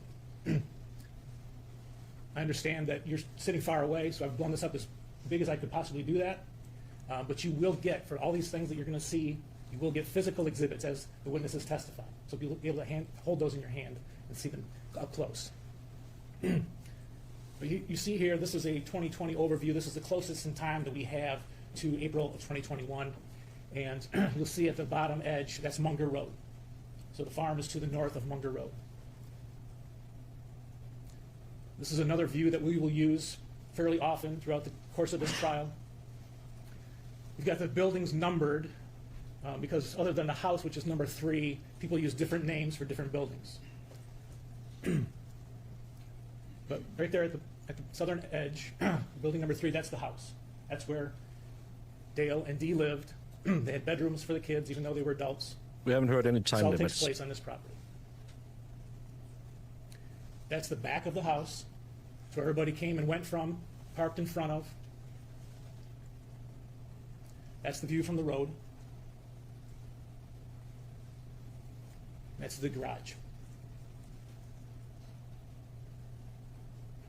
Okay, that building to the west, number 1, I'm going to refer to it as the old shop. There's several witnesses refer to it as the old shop. That's where the mechanic would work on the farming equipment and the semi-trailers. This is a view from the porch of the house, and you see that building. That's the old shop, just to give you an idea of the perspective and the distance between these buildings. That's a shot from inside the old shop. Okay, moving on to building number 2. That building stored dry chemicals, dry fertilizer, etc., in bays inside what we would call the dry barn, or the dry fertilizer barn. That's a picture from inside the barn. You can kind of see the bays there. They're not real important to this case, but that farm implement is important. That's a front end loader. You'll hear it referred repeatedly as the JCB. And you can see the initials JCB on the front end loader. Okay, the building facing north and south, that's building number 5. I know it's hard to see the numbers on these. I'm going to be referring to that as the new shop. Several employees also refer to that as the new shop. There's a side view, and you can see these large overhead doors. So they had bays, so they could drive large farm implements and other machinery in there to get out of the weather or to be worked on. Okay, number 6 there at the bottom is the office. This is where the office employees would go. So you can see it's part of that same building as the new shop, but it's on the right end there. Here's a close-up of the entrance to the office. And this is a shot. If you would go through that main door, you would be in this part of the office where several people had their workstations.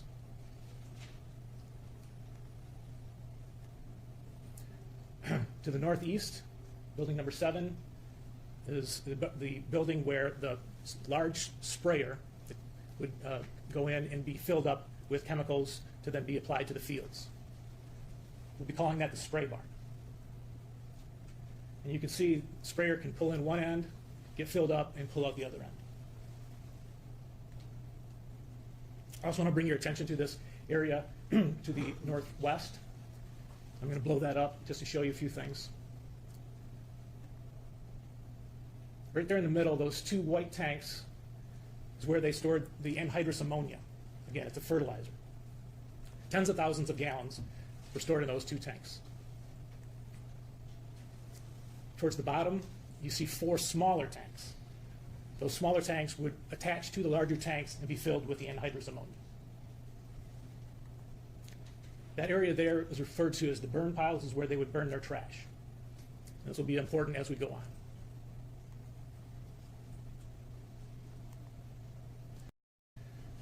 In that photo, you can see, I know it's small, but there are probably a dozen more anhydrous ammonia tanks lined up close to the main mother bottle, as it was called. Now, you're going to hear about the surveillance camera system that they had on the property. And there are hours and hours and hours of footage from these cameras. And we're not going to put you through watching a week's worth of video. So what we are going to do is we've taken out what we think are the most important parts. And of course, the defense can show you parts that they also think are important. But I want you to understand where the cameras are and what they show and what they don't show. So building number 1 is represented, the whole building in red, the old shop. Basically, there's a camera inside that captures everything that's not behind a partition or a box or a truck or whatever. So that whole building is represented in red because that whole building, basically, the inside of it is under camera surveillance. The north part of the new shop has also got cameras on the inside.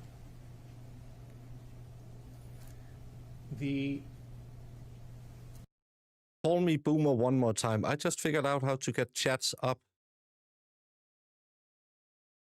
I'm gonna mess it up at some point, but everyone praise me because I figured out how to put chats on screen. It's really a stupid workaround, but I figured it out. I'm so great. Danny, shush. Now I just have to figure out how to take them off again. Oh, no, take it off. Oh, I probably have to do this. Shot I showed you of the inside of the office is also under camera surveillance. There are 3 outside cameras as well. So attached to the north side of the old shop, there's a camera looking north, and the arrows kind of represent the view that that camera captures. Another camera on the west side of the new shop, looking in a northwest direction as shown by those arrows. And then there's another camera on the east side of the office, and it's a fisheye lens, so it's kind of got a wide angle, but it kind of points towards the spray barn and kind of down towards Munger Road. So it's got that viewpoint. Now, you have a sense of the property. I'm going to talk a little bit about Dee and Dale's relationship, which the witnesses will testify was never good. Constant verbal disagreements over text, face-to-face, a pattern of stalking by Dale towards Dee, which I'll tell you more about in just a second. Thank you, Side Eyes. Good job figuring out your life. I don't have a life. Extreme secrecy and distrust between the two of them. Some of the text fights that you'll hear about during this trial, and this is in the weeks leading up to April 2021. Here we have February 23, 2021, where Dee says to Dale over text, "I'm ready to move out and be done with this. You treat me as if I'm not worthy of anything. You want to be in control so that the other person is powerless. I'm not going to live like this." He was found in a fertilizer tank. We don't even talk. We are just roommates.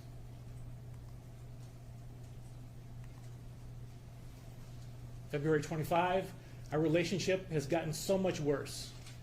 I can't be with someone that does this to me.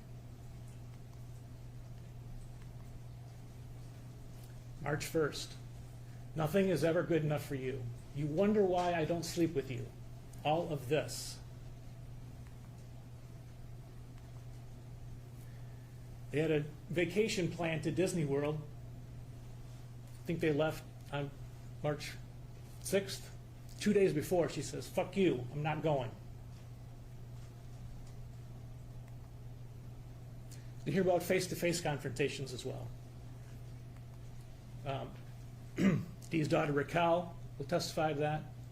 They had an exchange student from Italy staying with them, living with them, watching them, day after day. She'll testify. Giada Rowe is her name. And another young woman who was good friends and spent a lot of time at the Warner household. Her name is Madison Wolf. She goes by Maddie. We'll hear from her as well. Hardly a day would go by without a fight. There's one in particular that Stephanie Vocal will testify about. Stephanie was a good friend of Dee's. She also worked with Dee in the office. She says that at one point, Dale comes storming into the office in front of all the employees and puts his finger at Dee and says, "You, outside now," and proceeded to scream at her 2 feet away from her face in front of all the employees to see. Now onto the stalking behavior. Dee, her main car was a Cadillac Escalade. Comes with OnStar. So you can go on your phone and you can find out where the car is. Well, you'll hear from the person from OnStar, Devin Newell is his name. They were able to pull up their records, how many times that Dale tracked Dee over the period from January of 2020 through April of 2021, and it was over 2,000 times. that he tried to get her, or did find her location. It's over 4 times a day. Here's the app that would be used. I know you can't read the text at this point, but you'll get the exhibit. I think it's a Michigan thing. The There's judge the was the button same. right there on the front part of the app that says View More. From there, you go to the second page, which would be the More page, the middle page here. And there's a vehicle locate option, and then you pull up a map, and it'll show you where that vehicle is. 2,000 plus times. She also drove a Hummer occasionally. That was also a GM product, but it didn't come with OnStar. His then son-in-law, Brian Bush, will testify that he wanted to track her in the Hummer too. And so he had Brian, Dale, had Brian buy off Amazon a tracker that could be installed in the Hummer. Dee discovered it, and there's a picture of it. We also have the Amazon purchase history from Brian Bush that shows him buying the GPS tracker. Brian will testify that Dale would call him and say, go online and find out where the Hummer is. Where's Dee in the Hummer? They had an IT person for the farm. Kyle Wagner will testify. Dee was scheduled for a medical procedure, and Dale approaches him and says, can you clone Dee's phone for me? Basically download everything that's on there, all her texts, all her phone calls. And Kyle says, no, I'm not gonna do that. I'm gonna violate her trust. Later on, when the police got a hold of his phone, Dale's phone, they see that he took 90 photographs of Dee's text with her son, Zach. And you'll see that exhibit as well. At one point, Zach and Dee were hiding things from Dale in the Munger house, in Zach's bedroom.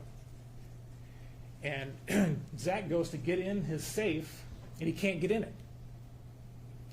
Well, long story short, Dale had Brian, the guy who got the tracker, get an exact replica of Zach's safe, switched them out, and broke into Zach's safe and replaced it with the one he got off Amazon.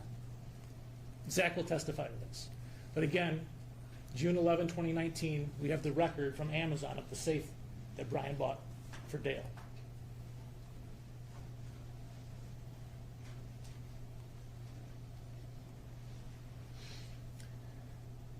Last thing he did with Brian was to try to set up cameras in the living space so he could monitor Dee in the home. So here's a picture of the living room. I know you can't read this, but you will see this. At the bottom it says places for camera. And this text string had 3 photos. And here's another place he's suggesting for a camera. This is in the living space of the house. This is in the kitchen area, again. Place for a camera. So I think you're getting the impression here, the idea that this marriage had no intimacy, only secrecy. They didn't sleep together. They were just roommates. You're going to hear from Giada and Maddie that they would go shopping with Dee, and she would say, pretend these are yours. You carry them in the house. Or they would wait until Dale wasn't around to sneak them in the house. She kept her phone on her at all times. I mean, well, kind of like Dave said, or maybe he was just worried about her. How many of you have your life tracker or whatever Apple crapple that you can have on your partner right now? How many of you have that on right now? Are you stalking your husband, or do you just want to know when he gets home? And hiding purchases from him. One in chat, if you have ever made an Amazon delivery purchase where you were a little afraid he might have been home when that came, because that was one of those, oh, we're going to take that on the credit card. He doesn't check that often. I know a lot of people have those crapple apple things on their kids. Are you stalking your kids? No, we're just making sure that they're okay. Well, you're following them. She was on the couch, she would have her phone. She would never let her phone be somewhere where it was just sitting on a table. She wanted it in her hand or on her person. She even locked her car when it was in the garage. She had her purse in the car, she locked the car in the garage in the house. All right, so now let's turn to the weekend of April 24, 2021.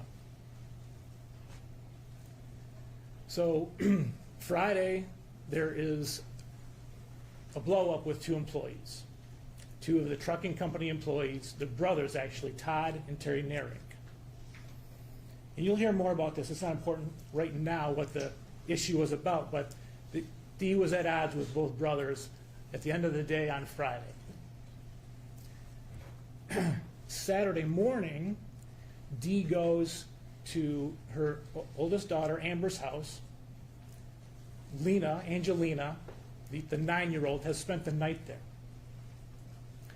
Lena has a soccer game at 10:30 or 11, so Dee goes over to Amber's house to get Lena and take her to the soccer game.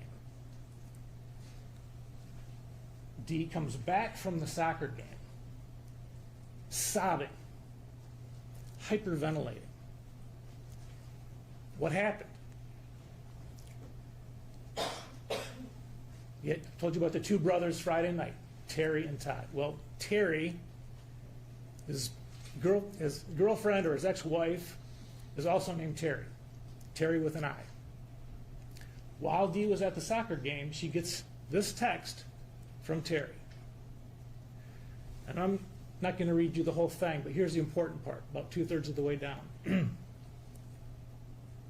You're evil, nosy, miserable. Your own husband said you take Xanax because you're a mess. That's the truth he told me and Terry. This text, this betrayal, where she believes that Dale is telling the employees that she is on Xanax and a mess, sends Dee into a tailspin. So she goes. Well, Marissa, you shouldn't have to hide cameras, but again, some people just don't like it when you put it in the toilet, and they get really weird about it, and that's why you have to cover them up a little bit. I wish we lived in a world where you didn't have to do it, but sadly, that's how it is. And in changing rooms and stores and in sunbeds, but I agree with you. You shouldn't have to hide your cameras. Let's get the cameras out there. And now I will be called a creep again on the YouTubes. Goes back to Amber's house and she shows Amber the text. She can hardly talk. She's so upset. She's sobbing. She's hyperventilating. She goes right into the bathroom and throws up. She is so distraught. She tells Amber, Hey, Brendan. I've had it. Yeah, you have to get on that for your wife. And hey, Catnut There's Williams. been talk of divorce over the years. Got rated by Catnut Williams. To me, that indicates that there might not be an Atlanta case today. But thank you so much for the rate. And he's never gone through with it. No, this is the time. This is the last straw. So she says to Amber, we're getting divorced, we're selling the businesses. Later on that afternoon, this is when she's talking to Amber, it's about 1 o'clock, let's say. 4:30, 5 o'clock, she's talking to Raquel at the Munger house. She's back there. She tells Raquel the same thing. It's over. I'm ending it tonight. She arranges for the 9-year-old Lena to stay at relatives, at her Aunt Amy's, and so it's now just Dee and Dale at the Munger residence.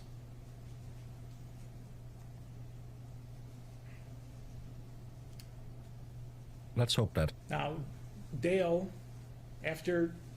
For those of you who don't know this, who just came in from Catnut Williams, this is out of Michigan. This is the Dale Warner case. His wife disappeared in 2021, and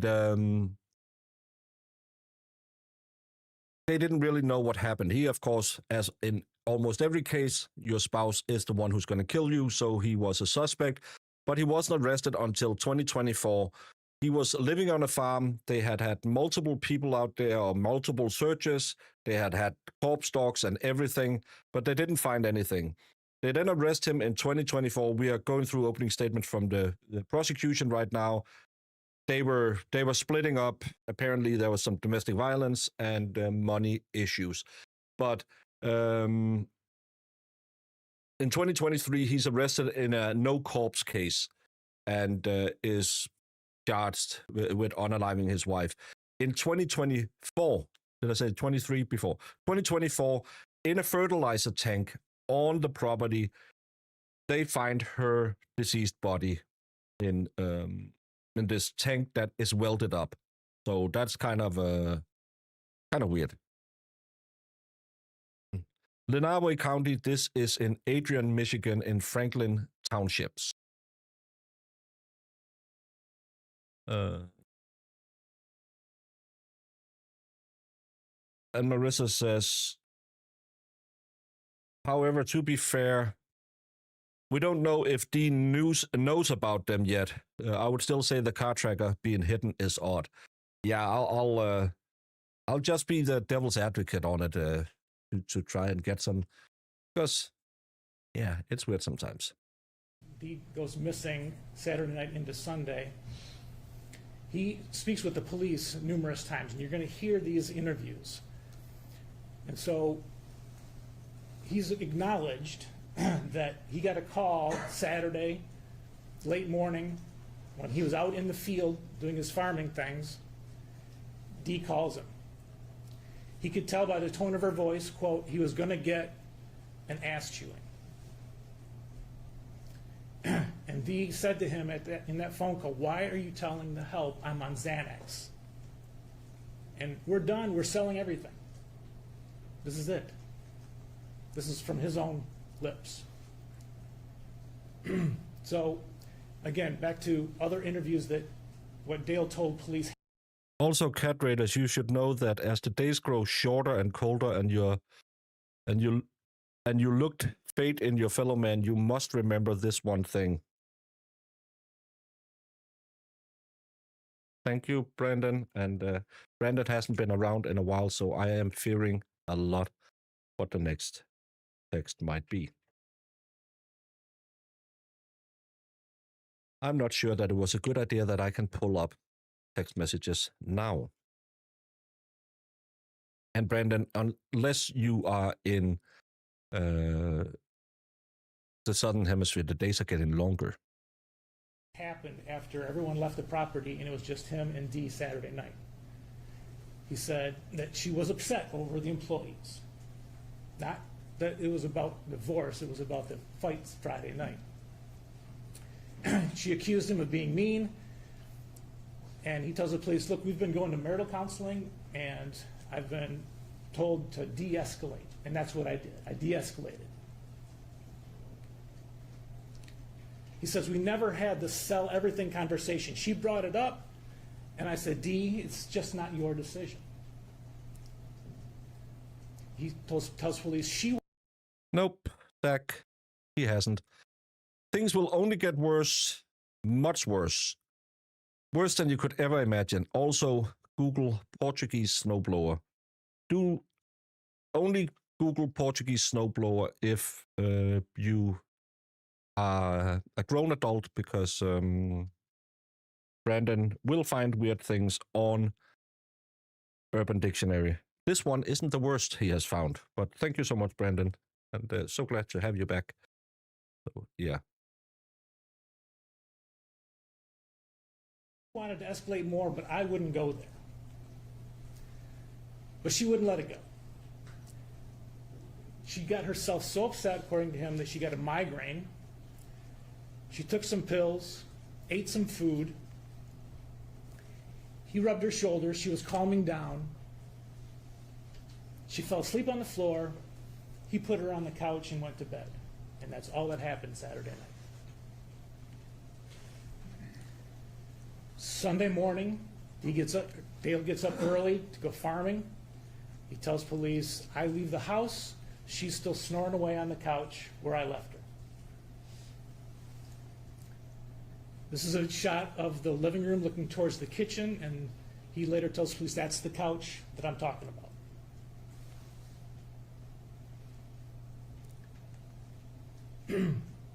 Seven o'clock, the surveillance cameras that I talked to you about earlier, they show him getting on the JCB. And here's that.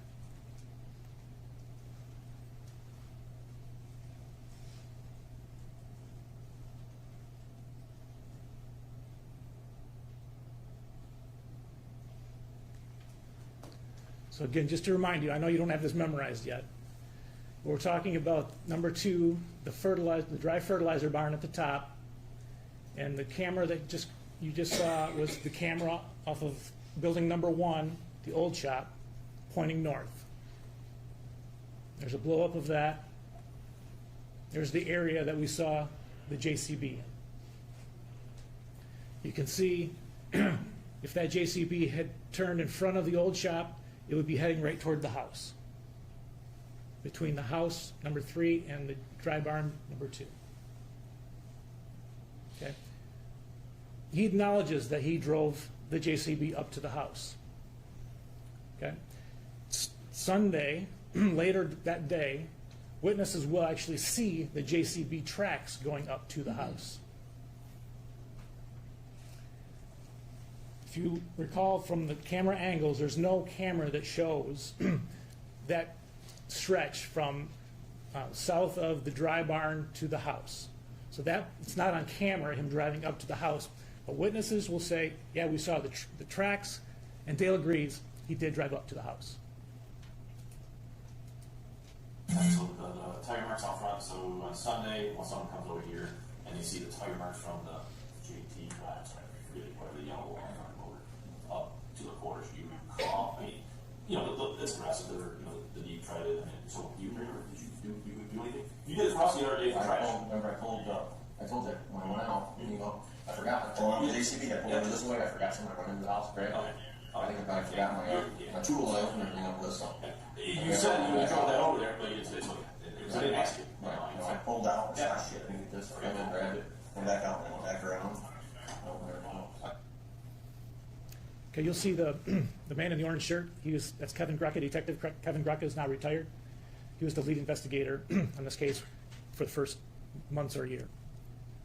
Thank you for 27 months, So Brandon. Dale say that he was snoring away when he gets ready to spray. 7 o'clock, surveillance shows he's on the JCB, drives up to the house. Then when he was interviewed later by the Michigan State Police, they said, can you mark on a map where you drove up with the JCB? And he did. Here's the map they gave him. It's going to be impossible for you to see the X. Apologize for that. Couldn't blow it up any bigger than that without making it totally blurry. With that red circle. And Brandon, for his member chat, the only member chat he'll get every year, says, Jamie, if you don't go with Dave, I'll cancel this membership. Contribute to society. Go play with the lawyers and hostages. Theory. I added to this to show you that's where the X was, or is, when you will see the exhibit. Brandon, remember to say thank you for Jamie giving you the one right a there is year. the X. Okay, so we're looking at the back of the house, and basically right in line with that peak coming off the main part of the roof. Right, so you can see that same peak. You can see my blue X. That's not part of the photo. But essentially where the X was in the picture that Dale marked up when he was being interviewed by the Michigan State Police. All right, now I want to talk about the Hummer on Sunday. So they had taken the Hummer to Florida, and you'll hear from several witnesses saying it was parked in the same spot for weeks after they got back from Florida. And Saturday night it was still parked in that same spot. And Dale admits to the police later on that Sunday morning, the only people that were around that could have moved it were him and Dee. And here's a picture from a couple days later, taken by the police, April 29th. Okay, Sunday is April 25th. But this is where the Hummer had been parked and was moved back when this picture was taken. Okay, and you can see there the relation between the front end of the Hummer and the back door, which is right there. Okay.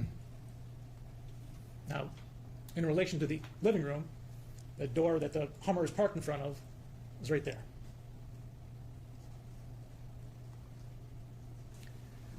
Again, back to Devin Newell and the OnStar records.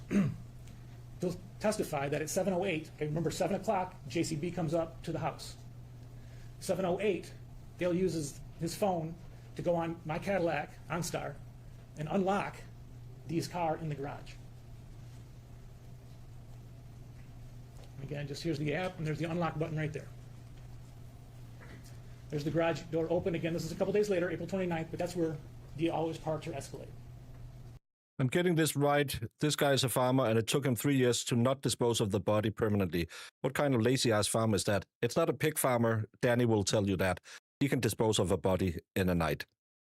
But maybe that's why he put her in a fertilizer tank, because fertilizers are highly corrosive, I think. So, yeah. Okay. And you'll hear that Dee locked her purse in the car, but after Sunday, April 25th, no one could ever find it.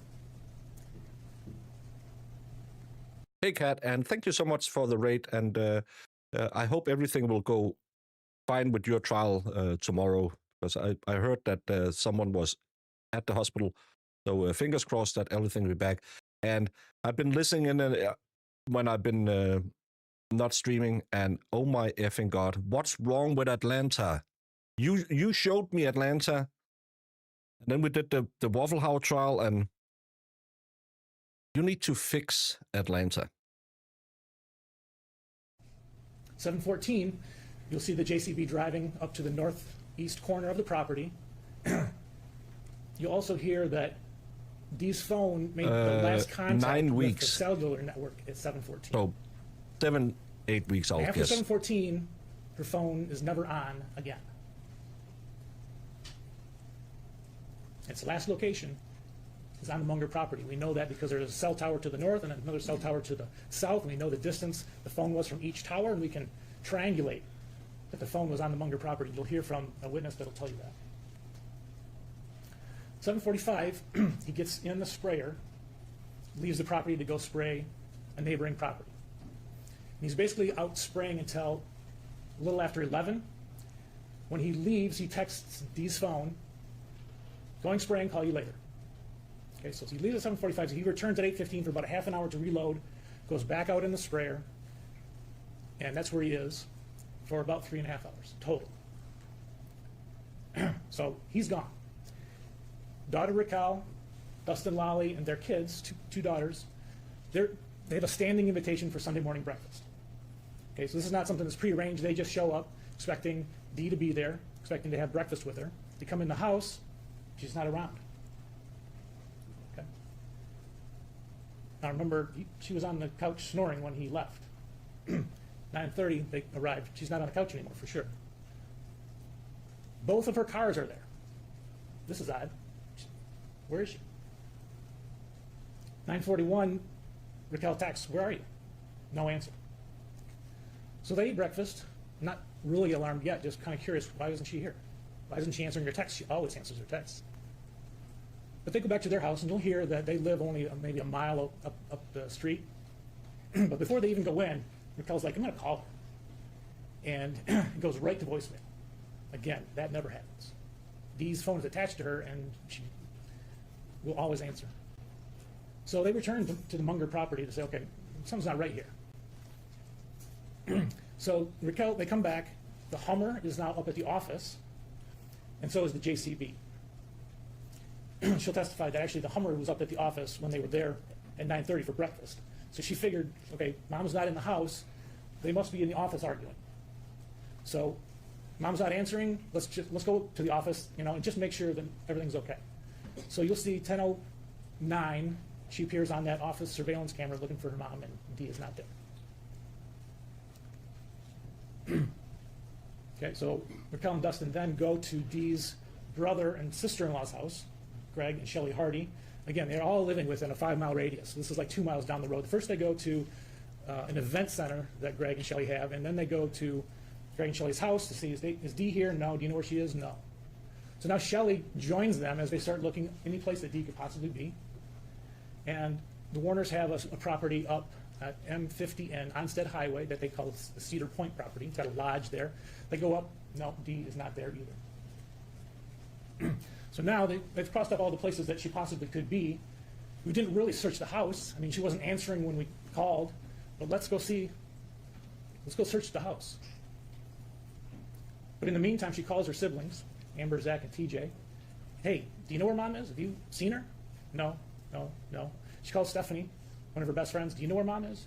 Stephanie doesn't know either. Nobody knows where she is. Now, Dale is out farming, but we know from his phone that between 7:45 and 10:30, he went on there and used Find My iPhone to see where Dee's phone was.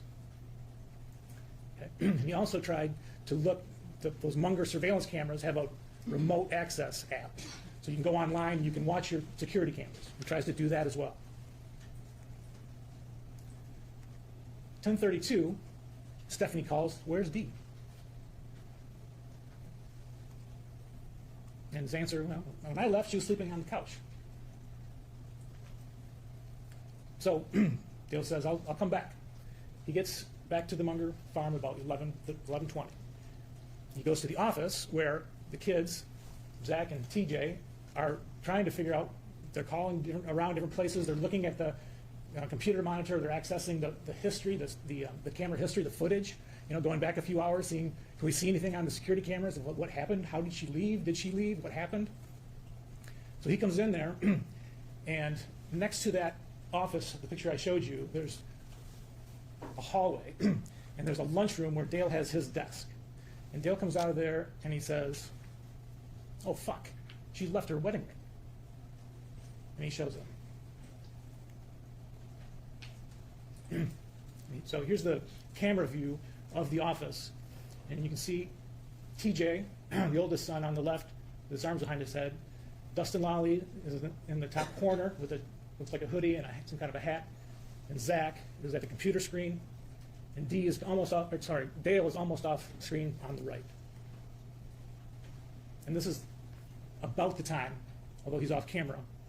And here's Shelley also in the room. You have an entire trial to get into all of this. At 11:59 on Sunday. From there, he goes to the house. Raquel is in the bedroom, in Dee's bedroom, and Dale says, "Here, she must have left because she took her go bag, she took her makeup bag, she took her curling iron, she took her hairspray. They're all gone." That's the bedroom we're talking about. So the kids want to report her missing. None of this is adding up. Dale says, no, I don't want to do that right now. So they all meet up secretly at Zach's house. Not all. Amber's not there. It's TJ, Zach, and Raquel. And they make the call to the police because something is definitely wrong. 6:55 p.m. Real question, why was Wolfenbarger in a wheelchair? I will block you. Sheriff's Deputy Austin Hall shows up at the Munger property and talks to Dale. Dale says, basically confirming the facts that I just went through with you, that Stephanie had called him. He found out from her that he was missing, that she had left her wedding ring. And he said, this is weird because, we've had arguments over and over, and Dee has left many times. But she always takes Lena. Okay? He says, we argue all the time, but she's never without her phone. And he says, she's secretive, though, and she parks her car locked in the garage. So Deputy Hall leaves. He's taking his report. Monday, Detective Greca comes back and talks to Dale again. And he says, Dee left like she usually does, but again, he's going through the ways that this is different. Again, he says she never leaves Lena, she's never left her ring before, and she's never left without her vehicle. He admits that we have Kat, not Williams here. She watched the same trial. Kat, why was Wolfenbarger in the wheelchair? I will destroy people over that question because I got it so effing many times, and I don't know why he was in a wheelchair. it was better that Lena wasn't there for their argument Saturday night. And he admits that on Saturday night, Dee would not let it go. So that's the Monday interview with the police, and you'll see that. Tuesday, Detective Greca comes back, and he walks the property with Dale, looking in all the the cabs of the trucks, looking for any possible place on the property that if Dee had some kind of episode, she might have gone and passed out or had some kind of distress. No sign. So he leaves. Tuesday night, comes back with a search warrant to search the properties, all the outbuildings. Okay, and you'll see this on his body cam. He's talking with the daughters, and he's got Dale on the phone because Dale's not at the property at that point in time. This is like after 8 p.m. And he says to him, Dale says, or he knows that Dale's not there because he's talking to him on the phone, and but he has Dale has Jaron, his son, coming to get him. And you also see that he moves a tank while the police are searching. And the reason for that is the decision has been made to just let Dale do his farming, not to interfere with his farm. So the police do multiple interviews with the witnesses. Yeah, I'm not pulling that one up, Zach. Cannot be explained. I don't want to hear about it anymore. Weeks and months and months I saw you in experts chat yesterday. From May 2021 to Stop May it, or I will. Numerous other searches. I don't want to hear it from anyone. Other places, interviewing dozens of witnesses. October 2021, the FBI stepped in and they did a search of the Munger residence and property. 2022, the state police take over from the sheriff on the lead to the investigation. May 2023, dozens of officers from all over the state came down and searched just about every field that could possibly have been where Dee's body. What kind of underwear do lawyers wear? Walking Briefs. the fields, and no sign of it. Now, police got Dale's iPad that he used in 2021, and they saw that he had done a search in May, after Dee went missing in April, of how to dispose of a 1,000-gallon propane tank. Now, if you know anything about propane tanks, they look almost identical to anhydrous tanks, the big ones, not the little ones you get at the gas station. Also, looking back at the surveillance video from the Sunday, April 25th, you can see Dale on camera getting welding supplies together. So they put those two things together, and they got a search warrant for tanks that had been re-welded shut, cut open and re-welded shut, with a weld that looks different from the weld that the tanks come from when they're new. All right, and so there's a couple places that they store anhydrous tanks when they're not in use, and one of them is at a property on Paragon Road, a couple of miles away from Munger. And they're looking at, I don't know, 6, 10 tanks that are there. No re-weld. But in the very back, all by itself, there is a tank, number 34. And it's got a weld that no tank would come from the factory like that. I could weld better than that. It's got a tag attached to it that says, "Bad dip tube, do not use."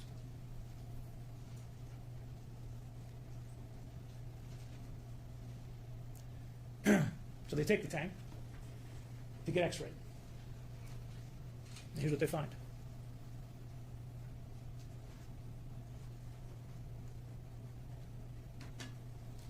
Based on seeing obviously a body in the tank, they then are ready to see, okay, who is that? So they take the tank. Before they cut it open, they put a camera inside, and sure enough, there's a tarp. In that tarp is a body, and that body is Dee Warner. That happens a lot with when they transport them across borders and stuff like that to check for any contraband. They'll just X-ray it. It's way easier than opening it up and going through everything. They test the tank. Dale's fingerprint is on the ammonia sticker that you see there.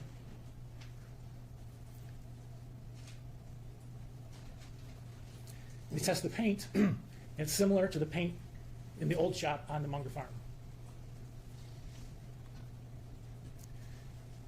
Please consult with a welding expert. Okay, how would this be done? How would you cut a tank open, put a body inside, and re-weld it? Well, he looked at the tank.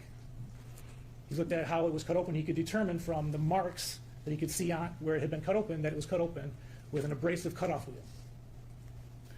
Well, here's surveillance in the old shop, and you'll see this But this is Dale with an angle grinder and cutoff wheels.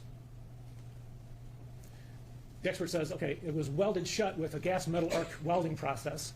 And here's Dale also on Sunday afternoons standing by the welders in the old shop.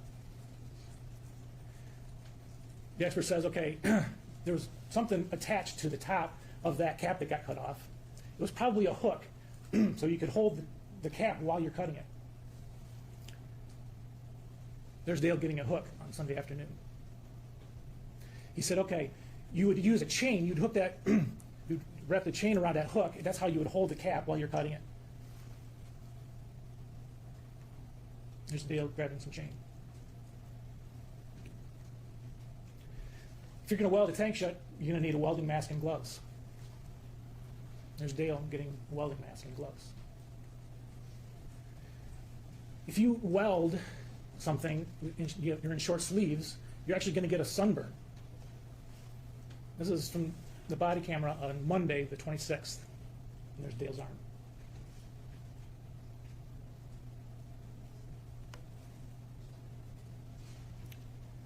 So now, please go back to all the surveillance. All right, where's this tank? Let's see if we can find this tank. So we know that when Detective Greca came on Tuesday, he walked the property with Dale, looking for Dee. And here's a section of that body cam. Okay, and this is the area of the burn pile.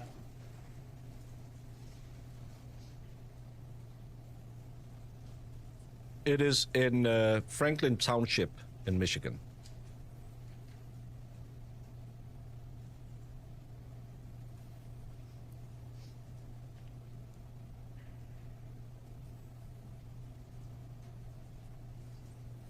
That's a still shot from that body cam.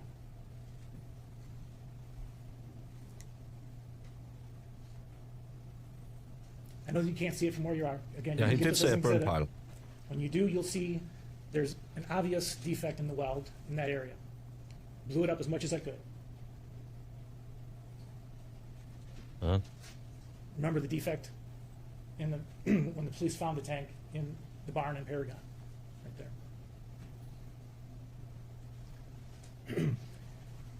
Also remember on Tuesday, in the evening, the police had come with a search warrant. Go back and look at the body cam from that search warrant. Again, I said, Dale's not on the property at that time. Detective Greca says to him, yeah, we're here with a search warrant. We've got cadaver dogs on the way. They're about 20 minutes out. Cadaver dogs that can smell human remains. Tells Dale, yeah, the cadaver dogs are about 20 minutes out. We're going to start the search. You're welcome to be here. You don't have to. You can come back if you'd like. As soon as Greca gets off the phone with Dale, he turns, and there's Dale's son, Jaron, on the phone. He's like, you talking to your dad? Oh, I just got off the phone with him. 20 minutes, the dogs will be there. Jaron leaves, comes back with Dale in 18. Here's what happens when he gets back.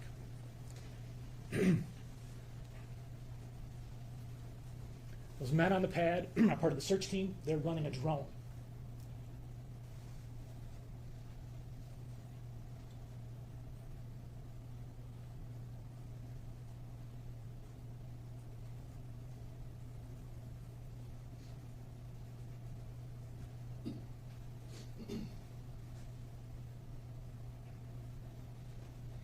Here comes the JCB.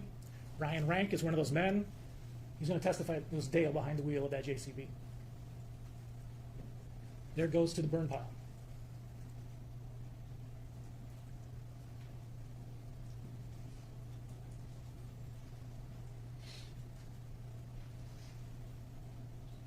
And here it comes with the tank.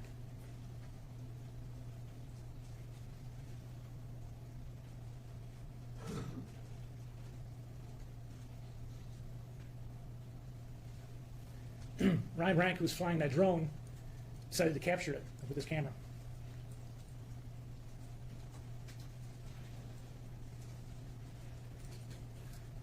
Now again, I don't know how well you're oriented to the property yet, but that building that he's going towards is the spray barn.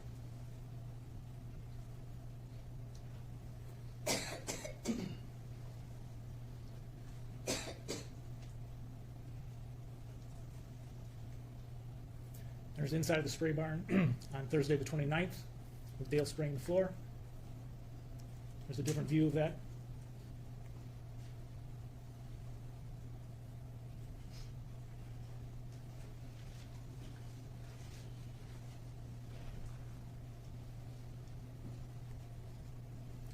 One of the things you're going to be able to do, in addition to looking at all the evidence that I just showed you in terms of photographs and video, you're going to be able to compare the statements that Dale made to the police versus other pieces of evidence in the case. So, for example, Dale told the police that he used he used Find My iPhone to look for Dee. Remember that? He said, I tried to access the surveillance cameras. It wouldn't work on my phone, but I tried. I'm sorry, brother. You have 9 weeks of trial ahead of you. Why are you summarizing all your evidence in your opening statements? She went missing. He didn't want to tell the police. You found a tank that had a stupid weld in it that looked like some kid had made it. And we x-rayed it. We found the body inside. We will prove all of this. Thank you very much. Sit down. I'll see you later. Why the hell are you talking for? It's an hour. It's an hour of opening statements now. Because I wanted to see, did someone come and pick up Dee? I was looking for Dee. Okay? But the evidence is he accessed those apps before 10/29. We have the records. By his own admission, he didn't know that Dee was even missing until Stephanie called him at 10:32. You can think about Dale's conflicting statements. They just conflict with each other. For example, he acknowledged the Hummer was parked in front of those steps. He acknowledged only Dee or I could have moved it on Sunday morning. He acknowledged that he drove the JCB up to the steps and went in the house. And he also said at the same time Dee was still sleeping. But yet he claimed that Dee was the one that moved the Hummer up to the office. Again, here's where the Hummer was parked, as he acknowledged to the Michigan State Police. Right in front of those steps. Those JCB tracks went right up to the steps. In January 2024, the Michigan State Police went out and they did a little test, a little demonstration to see what would the JCB be able to do up there, parked right in front of those steps. And then you can see what could be done with the bucket.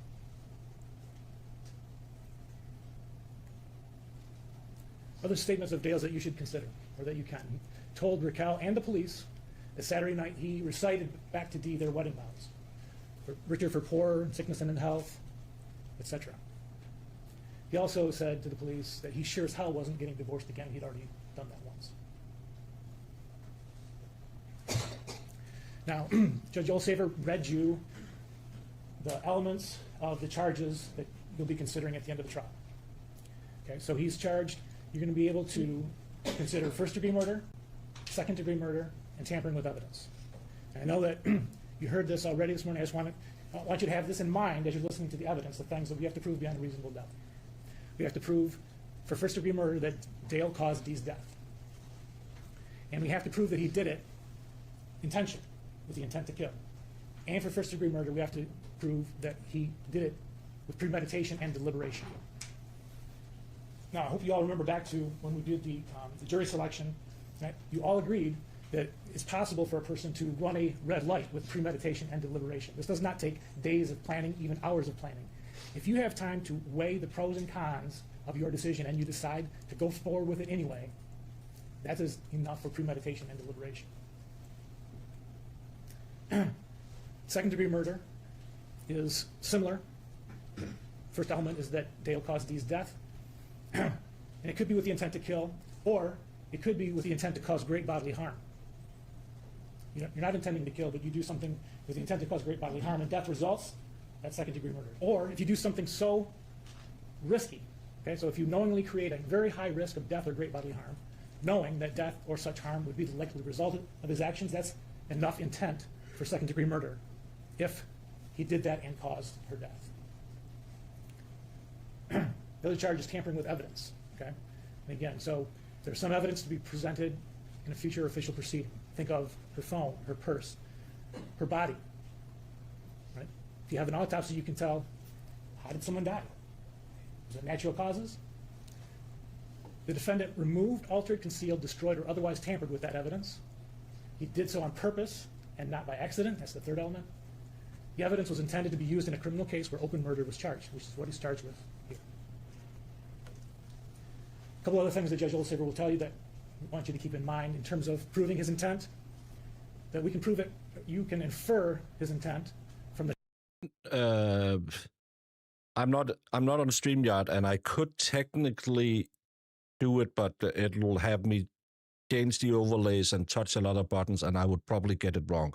So I could zoom into it, but I can't. I don't think I'm going to do it. But all it is, it's just a PowerPoint.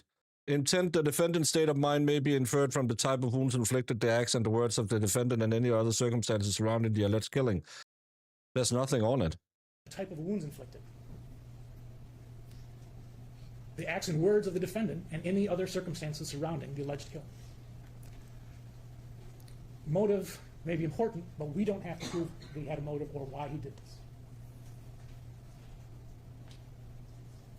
So I remind you of what I started with. This is what Dr. Cho will testify to. And think about this in terms of those elements. She was strangled. She had blunt force trauma to the face and head, enough to have killed her. She had duct tape over her face and neck.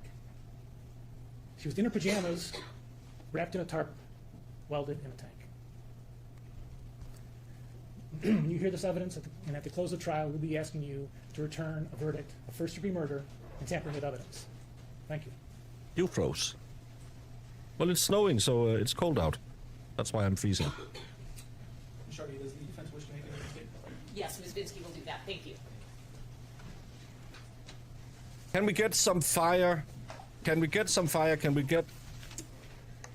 Throughout this trial, you'll see that the government's evidence and case is built on speculation, assumption, and innuendo. They will put witnesses on the stand and show you numerous exhibits, but you know what you won't see? Proof beyond a reasonable doubt. The government has a theory, but there is no concrete evidence of that theory. That's what is important to pay attention to.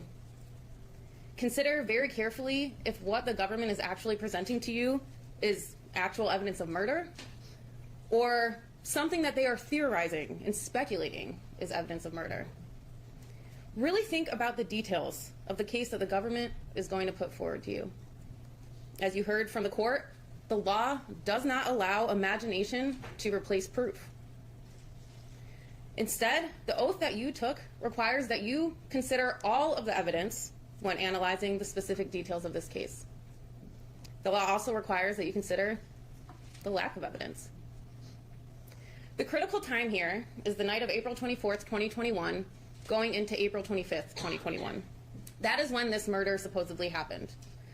This time frame is when the government claims that Mr. Warner killed Miss Warner, moved her body, took a tank, cut it open, put Miss Warner's body inside of the tank, welded the tank shut, painted the tank, put more stickers on the tank, and then moved it.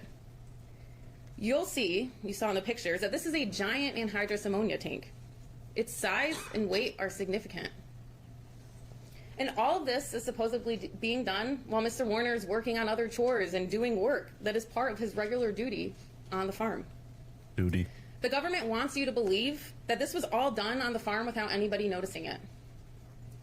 You'll learn that there were numerous people on the farm during the time frame that the government has focused on. As early as 3:27 in the morning on April 25th, a truck...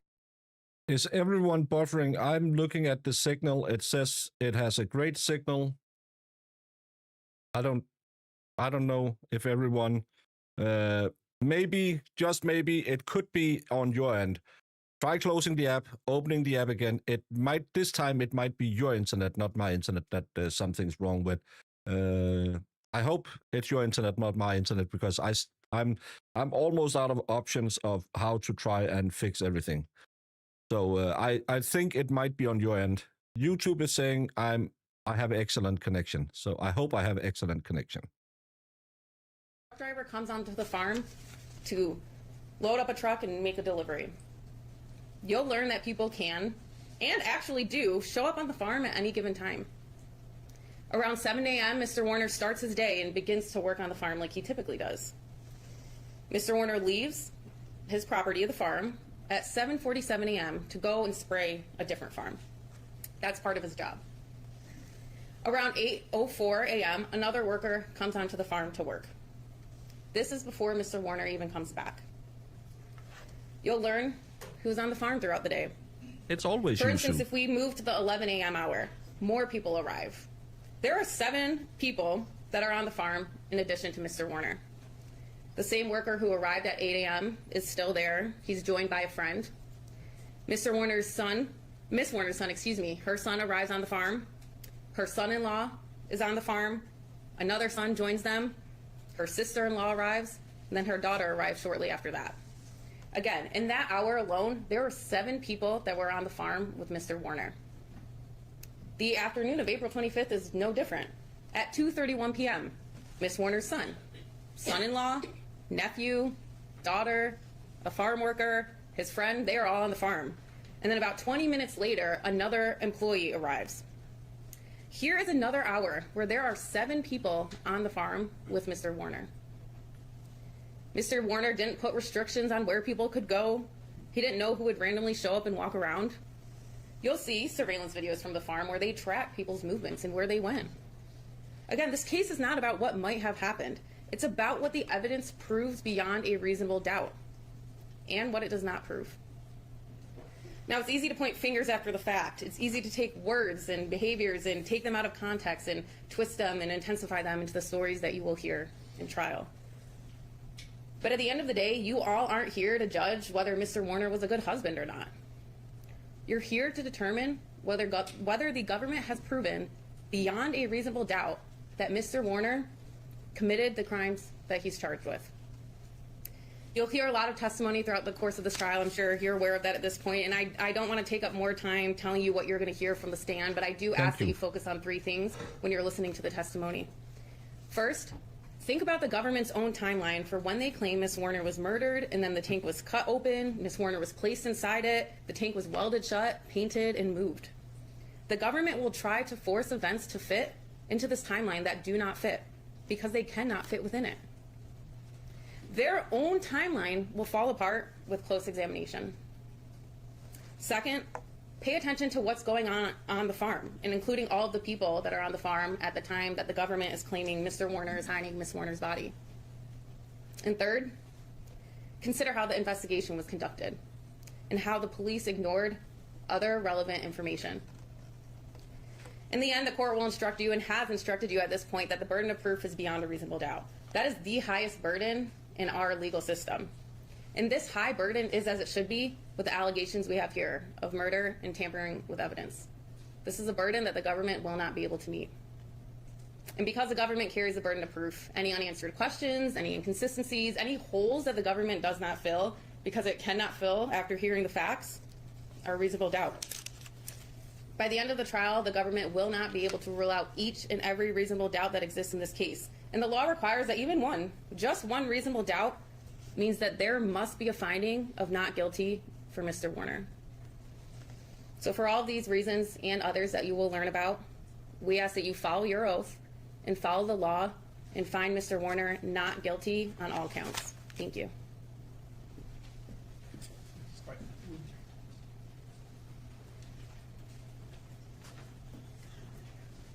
Are we going to go to lunch, or are you going to? Brief break, Your Honor. Yes, we can. So it's 20 after. Are you talking 5-10 minutes? 5 minutes. So 5-10 minutes. Opening's done. Who did it better? I'm not a big fan of these slow, meandering, way too complicated openings that we got from the state. I like it better when they do like the defense do. Tingo, tango, bingo, bongo. We are going to figure this one out. They can't prove shit. He didn't do it. see you at the commissary. I like those type of openings. If you have to go more than half an hour, you shouldn't bring the case because you just talk to keep your mouth moving. So, but that's how I like them. I like them faster. I like them where something's happening. I don't like this. Let me give you every single piece of evidence that I'm going to give you one more time so you will really hate me. Because to me, it kind of seems like, oh, he might overpromise and underdeliver.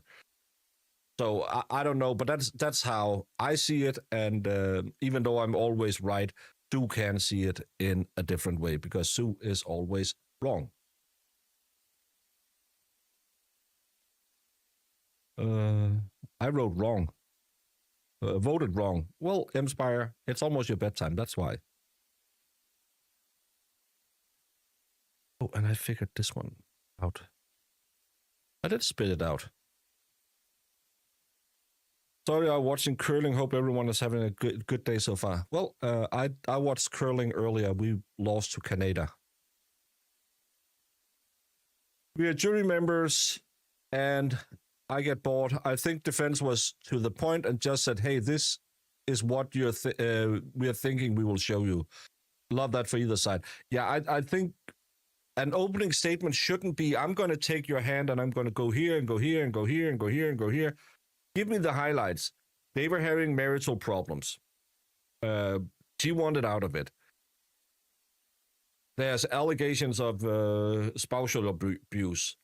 She disappears and he doesn't want to look for her. She's later found in a tank that is really shoddily welded up. Let's get on with it because the rest of it is just... And the jury has to sit there, and you know how the jury is. The media is doing their best with this. They're doing their best. I mean, the most important people in this case that everybody seems to have forgotten in this room is the jury. So we're going to take a 15-minute break and both sides take a pregnant pause and think about the jury. Think about the jury. That's how I see it. I'm trying to set up my new phone and have you on mute. I may scream. Because of the phone or because of me? Well, Denmark is playing again in an hour and a half, I think. Hope we're doing a little bit better. We had 4 stones against us because we made a stupid mistake. The gal curler from Estonia is a model. There are 4 women on a curling team, or 4 men, depending on which side it's on. So one of them might be. The team captain from the Danish team did topless photos for a calendar the first time they went away to get some sponsor money in. So she's also a model. I still don't understand curling. I think it's fascinating with these that they can... And I've been fascinated ever since we were in, was it Barcelona? They had the Winter Olympics one year. It became really big because we don't have a lot of winter athletes. We have, I think we have, is it called biathlon?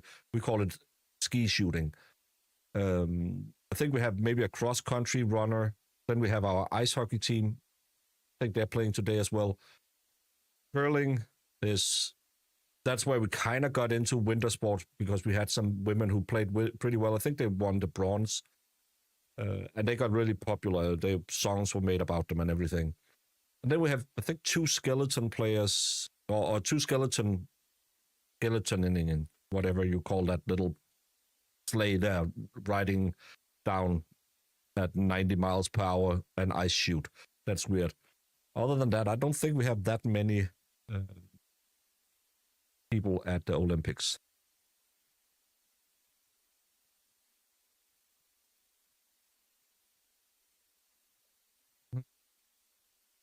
Australia won the gold medal. Congratulations.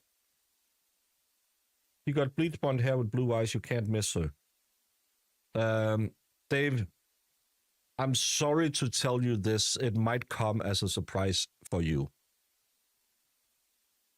There's a lot of blondes with blue eyes around these parts. It's kind of the Scandinavian blood. And we went to Estonia, Lithuania, and spread a lot of our culture back in the day. That's where we have our national flag, which is the oldest national flag in continuous use, because we got it when we were beating some heathens. Yeah, some Polish guys had converted them before, but they weren't converted enough. So we went over there and we beat them, and we were about to lose a battle, and then God gave us our flag, and we kicked the shit out of those heathens. Thank you, God. That was Valdemar Victory, our king. He got our flag, which is from 1217 something or something. All the stones are specially made from Scotland granite. Granite? Is that? We call it granite. Yeah, they're actually, during the curling match today, they showed what that island where it comes from. UK and the skiing always make me think of Eddie the Eagle. Yeah, that was fun when he was on there.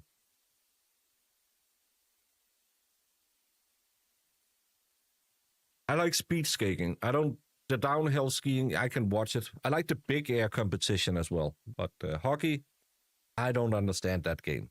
I don't know what they're doing. They could just be slap fighting in the back of a van. I don't know. I don't understand any rules connected to hockey.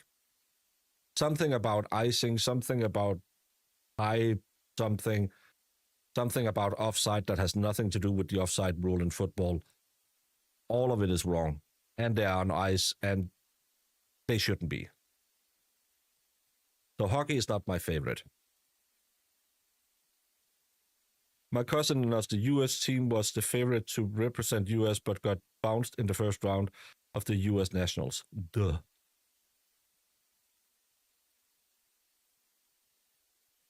I don't know why I'm getting celebrated, but I like it. I'm probably handsome. I like hockey. I don't understand it. I don't understand it. I told you I can teach you hockey. It's an amazing sport. Well, at 27 years old, I am not sure that I have enough room for more sports in my little head. I already know the rules of football, handball, and synchronous swimming. I don't know what you call it. You know, where the small ladies toss around other ladies in the pool. You don't need any more.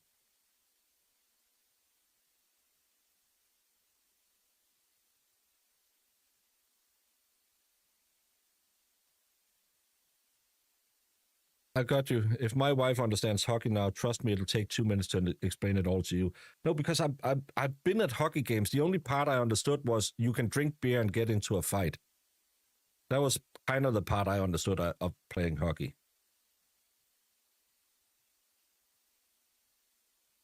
Synchronized. Yeah, water ballet.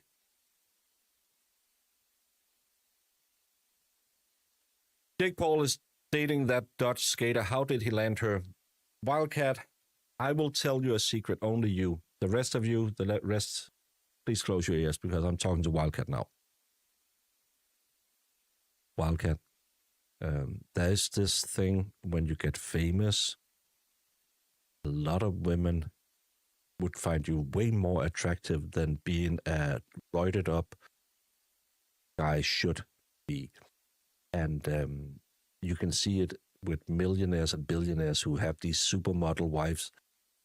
It's not really love. They will tell you it is, but it's because they like being the side piece.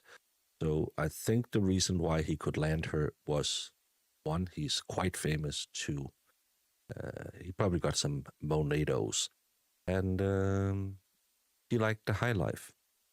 I could also be very wrong, but that's why I'm only telling you, Wildcat. The rest, it's going to be you and I's little secret. Earmuffs off. The rest of you can listen now. Casey Chrissy Z, you missed abso-freaking-lutely nothing.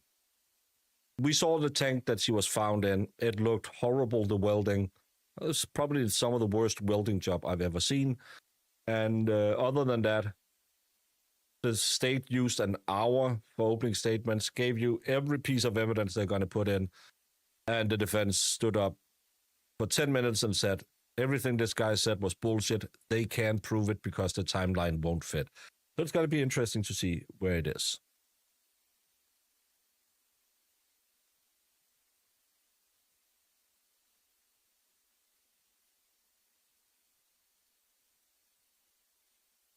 Yeah, it's the same thing. If you are an middle-aged, overweight guy, you're a creep. If you are a hunk, oh, you're giving me attention.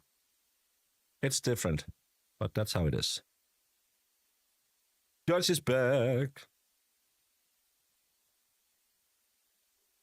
Are we ready to have the jurors brought back? Yes, sir. Yes. Yeah. The Dubai porta potties, never look up who owns the yacht and never ask them what they had to do to get on the yacht. Who made the best opening statements? 80 votes only. We are over 200 people here. You should vote. Defense by 70%.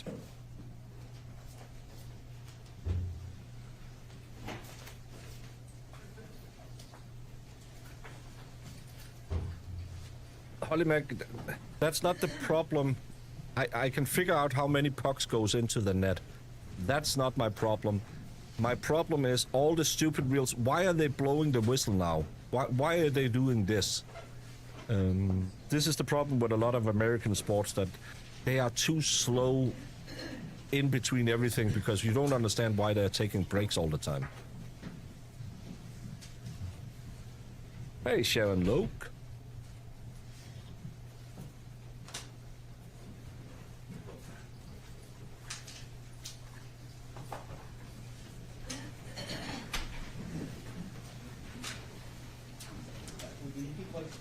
You have ADHD. I don't have ADHD. You have ADHD.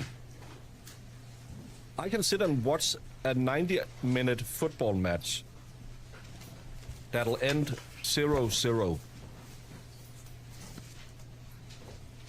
Americans can't watch a football play that goes more than a minute, or they will start thinking, oh my God, this is communism.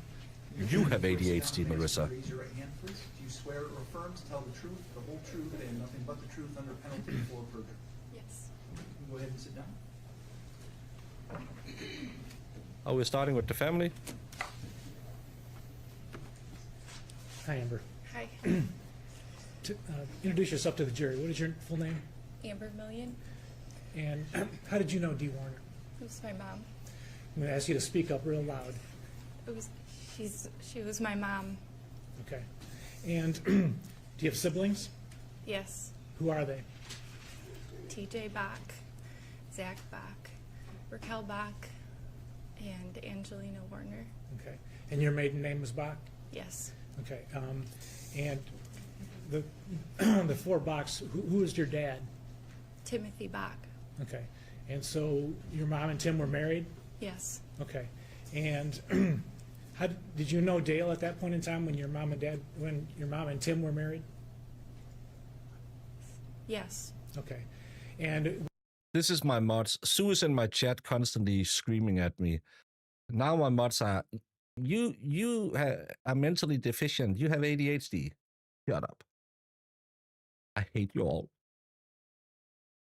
You're mean. You mean, why do you have to treat me like this? what point did your mom and Dale get into a relationship? They worked together at, I can't remember the name of the company, but it was a chemical fertilizing company, I believe. Okay. Did you do your very best to speak as loud as you can? Sorry.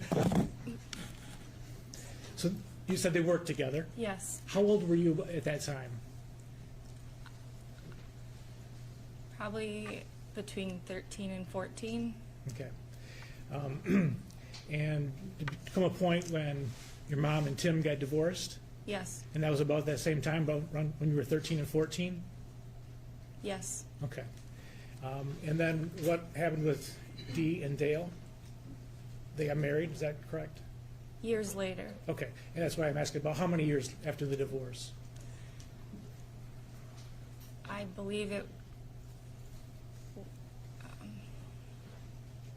was. It was like a year or two, 5 years? No, like 5 to 6 years Okay. later. Okay. And so how old were you then when Dee and Dale got married? 18. Okay.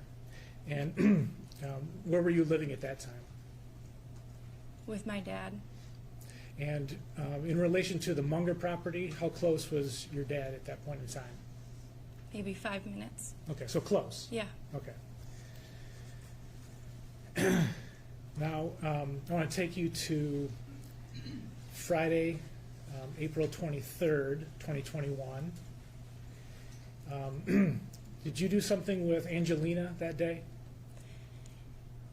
Yes. What was it?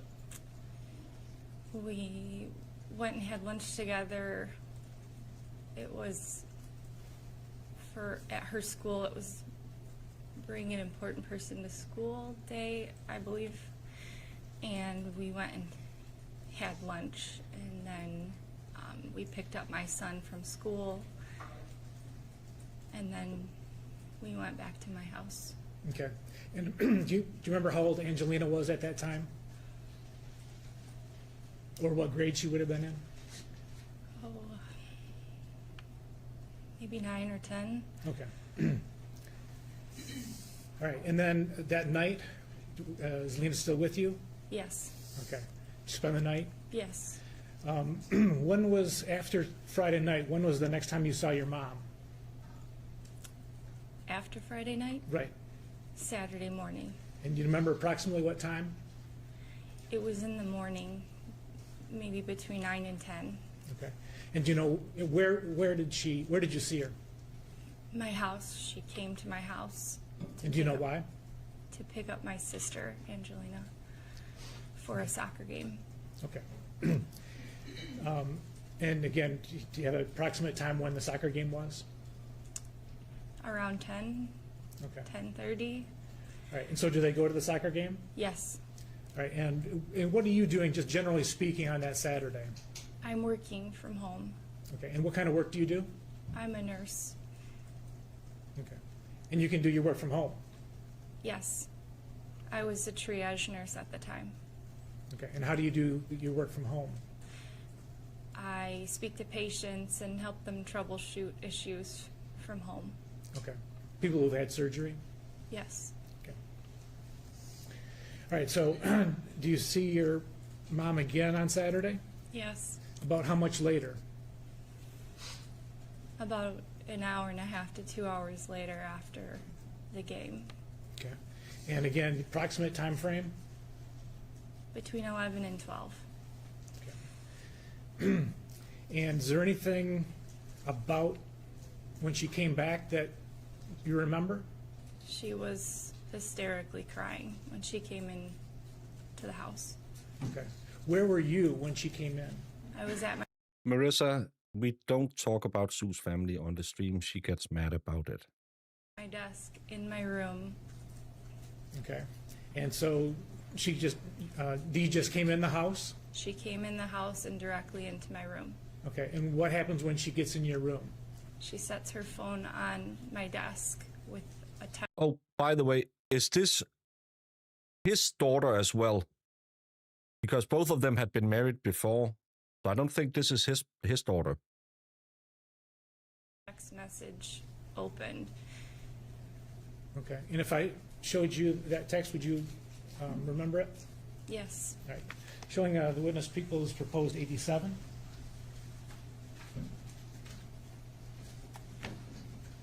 Yeah, that's what I got. Thank you, This is Nora. what she showed you? Yes. Because I have herpes, I can't follow Did you along. read it at the time? Yes. What was the gist of the text? somebody was mad at her for getting in their business and Okay. What was your mom's reaction to that text? she went, after she set the phone on my desk, she went directly into my bathroom connected to my bedroom, and she threw up and was crying and just saying she was done. And did you know what she meant by when she said she's done? She said, "We're selling everything, I'm done." This is 8033, future plan or intent. Go ahead. What was she saying about what she wanted to do? She said, "We're selling everything, I'm done." Okay. And what did you take that to mean? She was done with her marriage. Okay. Did the text that she showed you involve Dale? Yes. How did it involve Dale? At the end of the text message, the person said, something along the lines of, even your husband says you're a mess and take Xanax. Okay. And would you say that your mom was a person that wouldn't care if that information was out in the public, or something else? She would care. Okay. And so, where are you when you're actually having this conversation? Is it in the bathroom, in the bedroom? She was first in the bathroom kind of shouting out how she was done, and I was sitting at my desk at the time. And I did get up and go in there to comfort her. Okay. Had your mom talked about divorce before to you? Multiple times. Okay. At this point, can you give us a sense of how long Dee and Dale had been married? Was it a year, 5 years, 10 years? 20? Okay. No, 15 to 15. Okay. And were you able to observe them over that 15 years in their marriage? Yes. Okay. And would you consider it a good marriage? No. Okay. And can you give us a ballpark? How many times do you think your mom had talked about divorce? I couldn't even keep count on a regular. Okay. So was this episode any different, or had you heard this all before? It wasn't this bad. Okay. You'd never seen her this bad? Correct. Okay.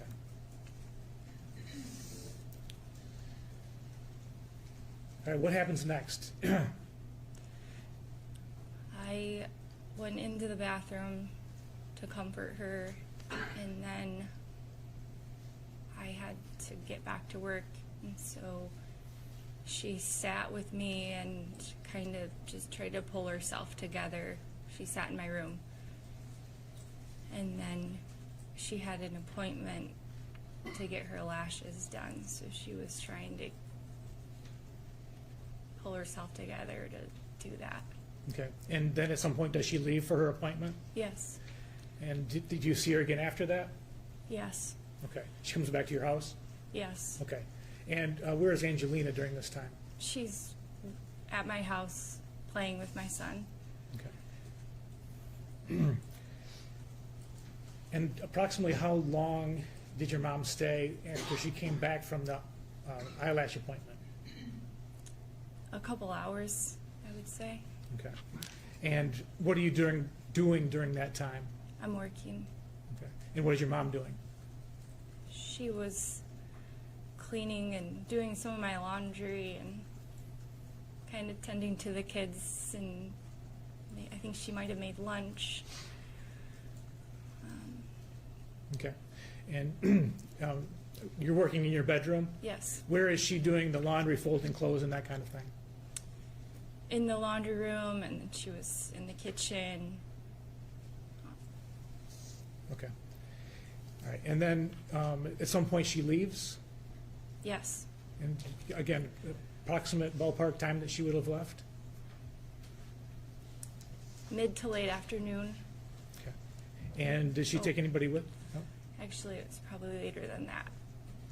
Okay. Was it still light out, as far as Yes. you can remember? All right. And did she take anybody with her? She took my sister, Okay. Angelina. Did you do anything after she had left in relation to the earlier episode where she was so upset? I called my sister Raquel. Okay, and why did you call her? I was worried about her. About who? My mom. Okay. Was that a normal thing where you would call Raquel after a visit from your mom? No. Now, I want to ask about, was your mom, tell us a little bit about your mom in terms of, did she care about her appearance when she was out in public, that kind of thing? Yes. Tell us a little bit more about that. She never left the house without makeup and her hair done. Okay. And fully dressed nice. Could you ever see her leaving the house in her pajamas? Never.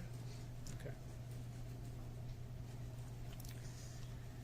Did you see your mom at all on that Sunday? No.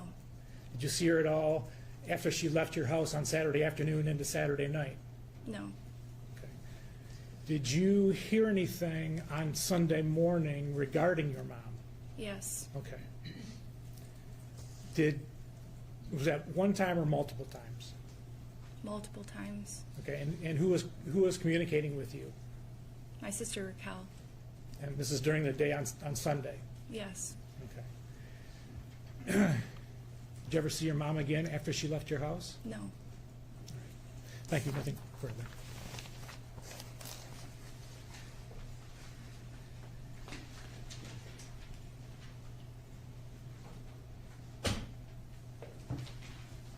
This is one of those witnesses you will attempt to be very, very gentle with. She did good, but she's also anti-Dale. Try and get that out of her, that she didn't like Dale because he was the stepdad and she lived with her other dad or something like that, and she never approved of the marriage or something like that. But don't give her the greater. Be good to her. Lolita smiles. This case is about a woman who went missing in 2021. He was arrested in 23 in a missing bodies case. They believed he had killed her. And in 2024, they found her body covered in a tarp inside of a fertilizer tank that he had access to with his DNA on it, that had been cut open and welded shut. This is the first witness. This is the daughter of the victim. She is his stepdaughter, and she testified that they were in a bad relationship and she was talking about getting a divorce. But she also stated that getting a divorce was something she had said multiple times. So I would try and get that part out of it. This is going to be really interesting to see how the defense will tiptoe around all of this. Hey, Tracy Dane and Crispy Bacon. I thought, Noel, you've been here before.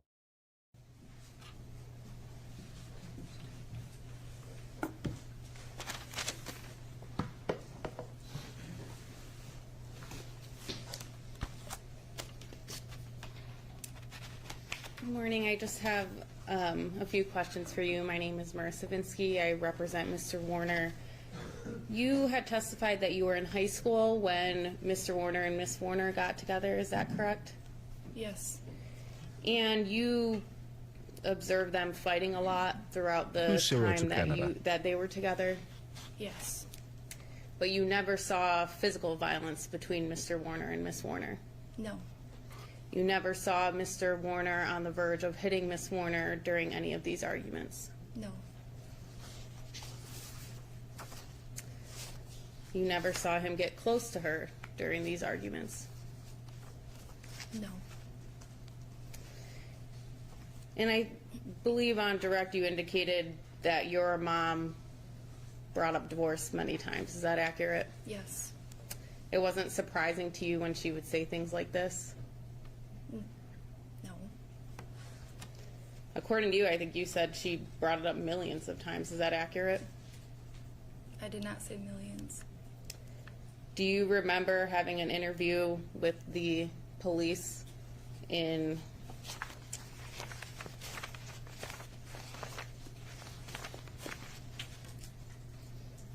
November of 2022? Yes, Do you remember saying that it was 1,000,000 times according to you? possibly. And she brought that up on April 24th, 2021. Yes.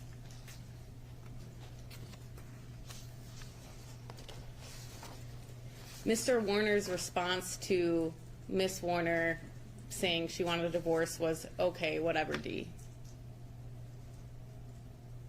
I don't remember. Would looking at the police report help you refresh your recollection? Wife goes missing 2021. Husband arrested 2023 in a missing body case. Body found 2024 in a fertilizer tank that he had access to that had been welded, crudely shot.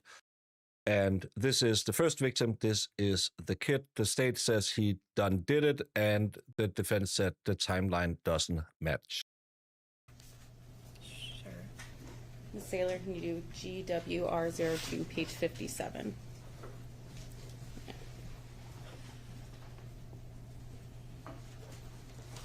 And just read that and let me know when you are done.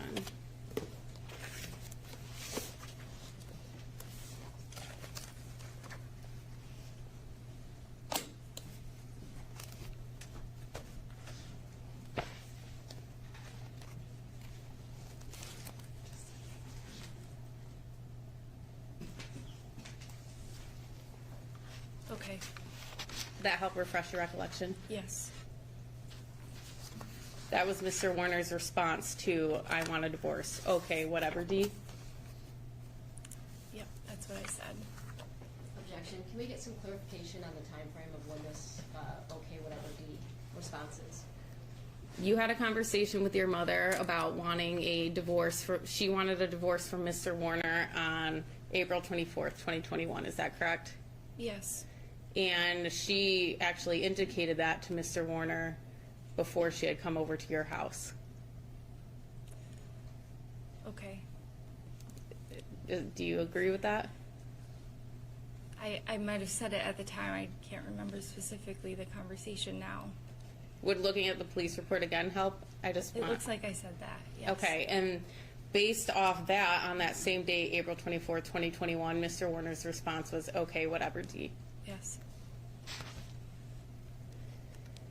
She also, in the past, had threatened to be done with businesses and sell it all, correct?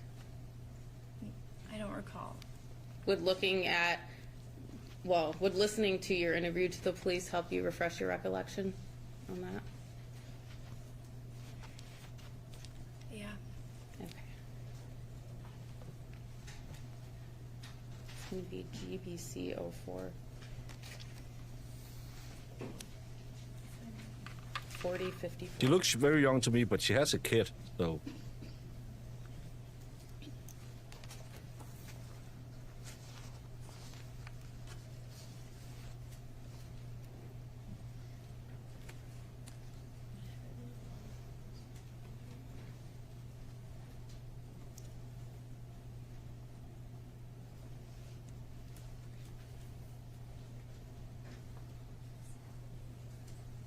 The witness is only 23, but she had a kid when. Must have had her kid really young. Marissa, it's not recommended to have kids at 12 years old.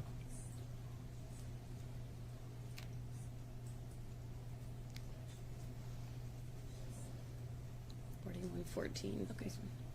Did that help refresh your recollection? Yes. So your mother, Miss Warner, she'd threatened in the past to be done with all of the businesses and wanted to sell them all. Is that correct? Yes. And she'd said that many times before. Yes. You would describe your mom as dramatic. I guess. And it's not abnormal for her to argue. No.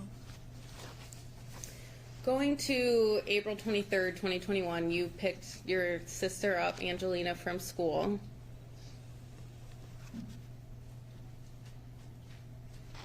Yes. And she spent the night at your house, which was actually something common for her to do. Is that right? Yes. Your mom came to drop off clothes for her on April 23rd. Yes. And at that point, you had spoke to your mom, had a conversation. Yes. And your mom didn't complain about anything unusual. It was all normal things she would discuss. Is that accurate? She was complaining about business things, but I don't remember specifically. What is that normally something that she would discuss with you and have complaints about? Yes. And you testified that the next day, April 24th, she picked up Angelina around 10 a.m. Is that accurate? Around. The day that she went to the soccer game, she was wearing leggings, black slip-on shoes, and a black zip-up. That's what I remember.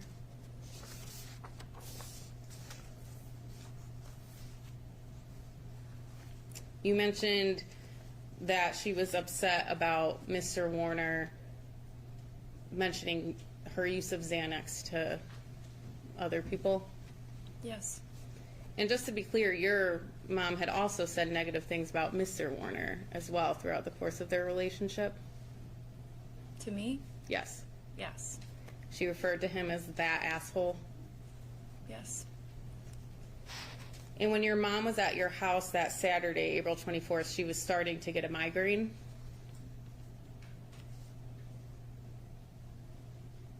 I don't recall. Would looking at the video or listening to the video of your interview with the police help refresh your recollection? Possibly. Thank you. It's going to be GW0D01 11015 to 11028.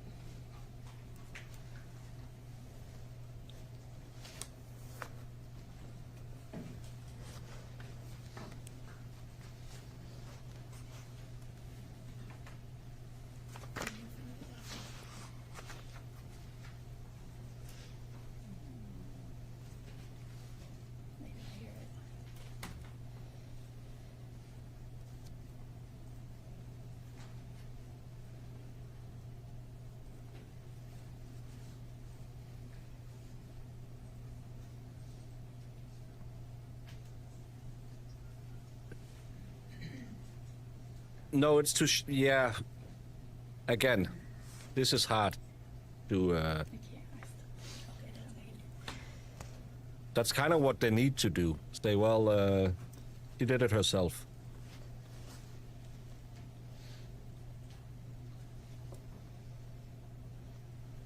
Maybe they don't have one.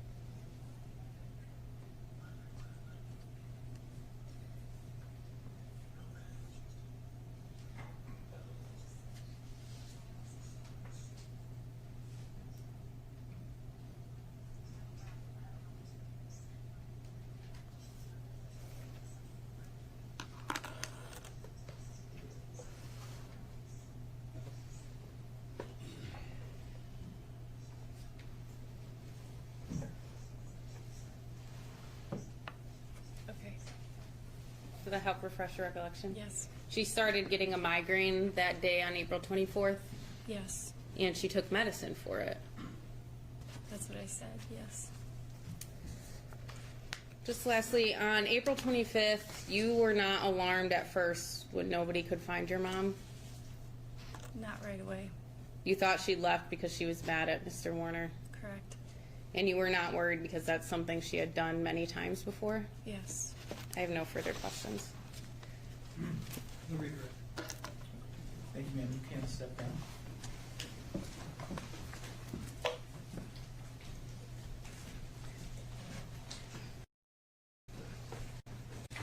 Dr. Reed, ladies and gentlemen of the jury, I'm about to read to you an instruction that you will likely get sick of hearing after a while because I need to read it to you every time that you are dismissed and while we adjourn. So, and that is the publicity instruction that you've heard a couple times already. During the trial, do not read, listen to, or watch any news reports about this case. Under the law, the evidence that you consider to decide the case must meet certain standards. For example, witnesses must swear to tell the truth, and the lawyers must have the ability to cross-examine them. Because news reports do not have to meet these standards, they could give you incorrect or misleading information that might unfairly favor one side. So to be fair to both sides, you must follow this instruction. So we will break at this point and resume at 1:30 p.m. So please try to be here shortly before 1:30 a.m. We'll do our best to get started right at 1:30.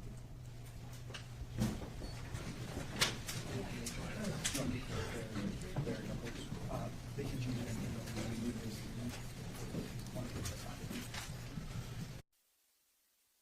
resume at 1:30 p.m.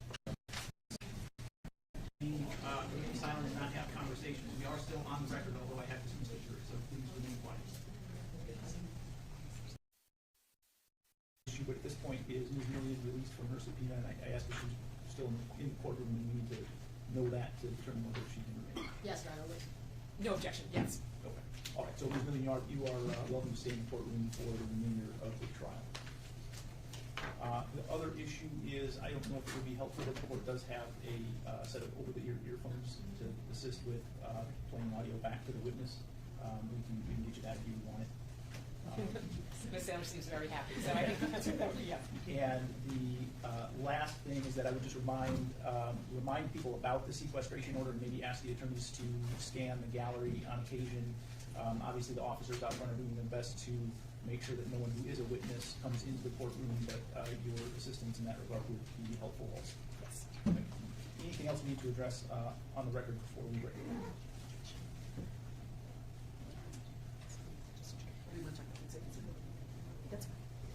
Your Honor, I believe we would stipulate to admissibility of certain exhibits if the court wants to do that right now.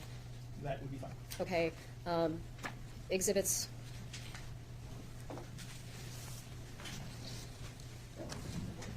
I believe, and Yes, 1 through 22 and 87, subject to our objection of the court overruled. Congratulations. And then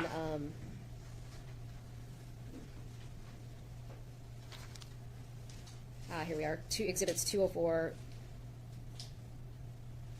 Exhibit 204 for right now, Your Honor. Okay. So 1 through 22, 87 subject to the defense objection that have already overruled, and 204 we have a stipulation to admit those. Correct, and defense is Exhibit A, which is just another aerial view of the property. That's correct. And Exhibit 204, we made 16 copies of those for each juror, and I believe we stipulated that they could have those as a reference point for testimony during trial. And it's the same with Exhibit A for us. So obviously, whoever the court wants to do it, but one thing that we could do is just have them on their seats when they come back, so for the jurors, so that they could just have those moving forward. Any issue with that, Ms. Weiss? I have no issue. Seems like a reasonable way to do it. So before we start again, we'll make sure they're on the seats. Thank you. All right, anything else? No, Your Honor. All right, one last thing. I'm sorry, Mr. Oh, no, we will have other stipulations on exhibits, but I think that takes us through the bulk of this week. Okay. Thank you. All right, so we will break at this point. One last thing, just for members of the gallery, please be cognizant of your electronic devices when you come in and make sure they're on silent or vibrate. I understand it's a society we live in, and it's probably not going to be perfect if I did hear a couple of dings or something go off. So please, on your way into the courtroom, just check that and do the best you can to make sure that we have those on silent. All right, so we will break now. We'll resume at 1:30 p.m. Thank you, Your Honor. Thank you.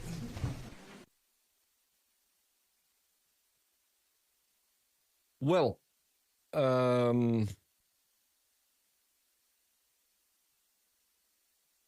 we didn't really, thank you, the waiter. We didn't really get into much of what will be the crux of the case so far, because all we got was the first witness who just said mom and dad didn't get along. Mom wanted a divorce. Dad said she was a little dramatic and apparently told people she did Xanax.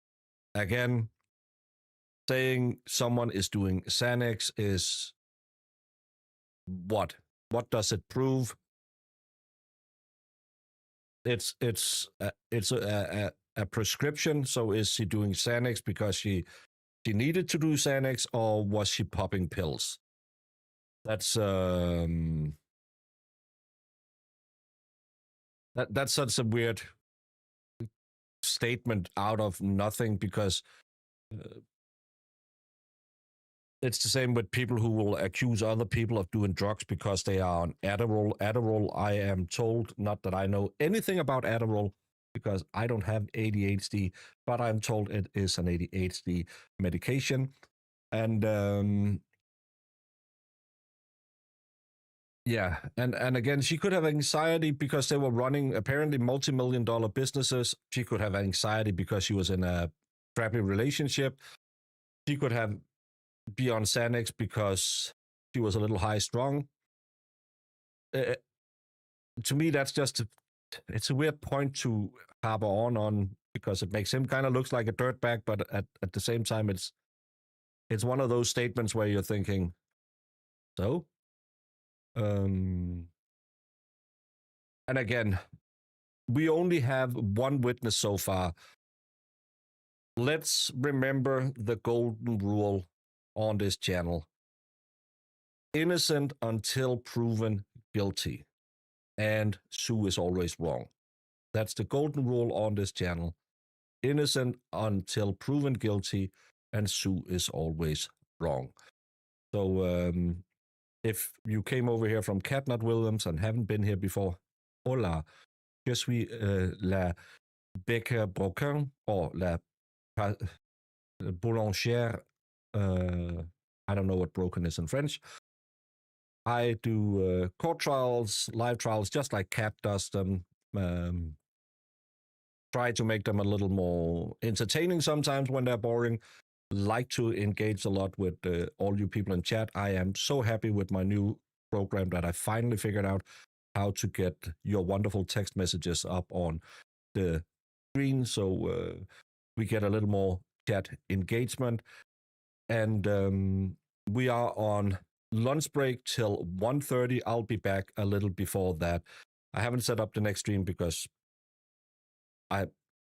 this is a new program. I'm a little... Oh, it's brisé. So, je suis le boulanger brisé. And I don't know why I am speaking in French. Crispy Bacon is a member. That's one of the few perks you get as a member on my channel. You get access to the Sue Bird. Notice who didn't speak up when I said Sue is always wrong. Sue, because she is out cheating on me again, I bet. Oh, there she is. Oh, Sue is there. Oh. Oh, I didn't see you, Sue. I'm so glad you're here. I missed you so much yesterday. And then you finally came back. But she's always wrong. Oh, and did you notice? This doesn't happen in StreamYard. It'll show the emojis. I like that, because normally in all other chats, it'll just pull up some... So I like that for the new program. We're getting there. Rumble is still crap. Sorry, Rumble. I don't know what the problem is. Yeah, and what did you do as soon as you came in? Instead of saying, hey, Baker, I'm so glad you missed me, and no, you just started hating on me as always. You're mean. So, yeah. It's showing the emojis on my TV. Awesome. Yeah, I like that. Hey, it's a new program. There will be teething problems. I'll have to figure out, maybe, I don't know if Jamie is feeling better. Maybe I can figure out how the hell I get Jamie on here as well. But baby steps, baby steps, baby steps. We will figure it out, and everything will be wonderful. We are back at 1:30 covering this trial and trying to see where they take us. The defense will tell us that the timeline just doesn't match up. We have gone into other cases before and thought, this guy is absolutely guilty, and been surprised. And we'll have also gone into trials before and said, this guy is absolutely guilty, and been right. But we don't vote for guilty or not guilty until the state has rested. That's the first time we vote for guilty, not guilty, as we always do.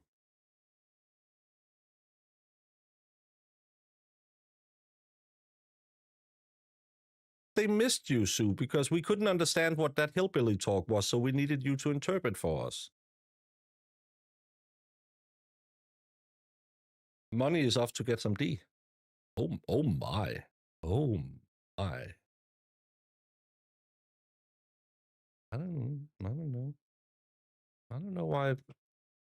If she needs a little D.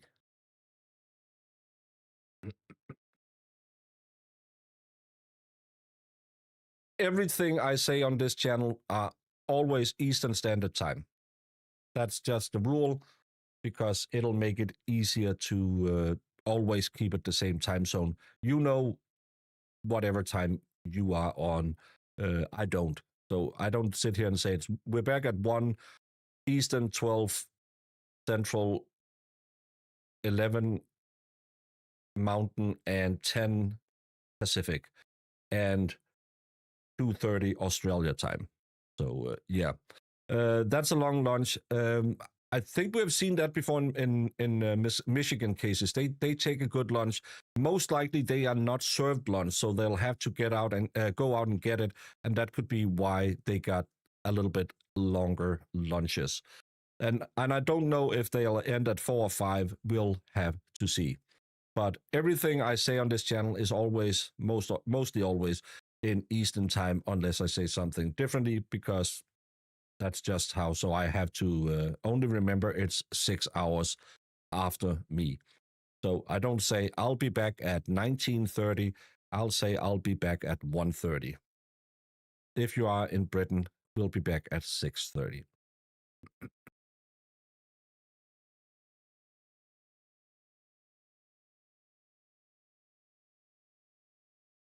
Thing crashes. I don't know what that is. Oh. Now I need the chat to pop. Thank you for recovering so far, Baker. See you at 1. Well, see you back there, kittens.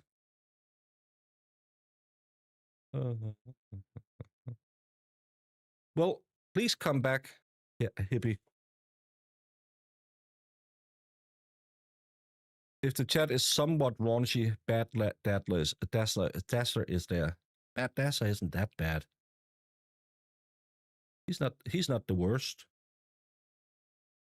We have way worse people. Brandon was here today. That's when you can talk about the chat being a little raunchy, whatever it's called. You are the same as Italy. Yes, I am on the same time as Italy. What time do you come back? Well, Holly Mac, you are an hour ahead of Eastern Standard Time because you are on, I can't remember what it's called. So you have to be back here at 2:30. See, I do remember some of you. I don't have ADHD. Thank you, Bad Dazzler. Yeah, I've told you, I've told all of you that daytime shows are not the drama streams. We are court streaming. We are trying to keep it a little more. And then we go wild when we do the night streams. So, yeah, and YouTube will do the math for you because I'll put it up, but a lot of people will just jump off, and I don't have the next one set up, so I could send you over there. I'll do that tomorrow. It was because Court TV had it, Law and Crime had it up yesterday, and then they took it down, so I was a little, maybe something has happened, but it is live, so I will go and make a part 2 of it. All of you, please, if you so choose, do all the YouTube things and come back in roughly an hour-ish, and yeah, let's be an hour and 10 minutes or something. I'll be back here, and I hope to see all of you, especially Sue, because it's a better day when it's a Sue day. Because then you know whatever you say and she disagrees with is the right thing. Sue. I'm Jimmy. How y'all doing? I know English is your second language, but you don't. It's my third, but I'm still better at it than you. You are the most important people in this case that everybody seems to have forgotten in this room is the jury. So we're going to take a 15-minute break and both sides take a pregnant pause and think about the jury.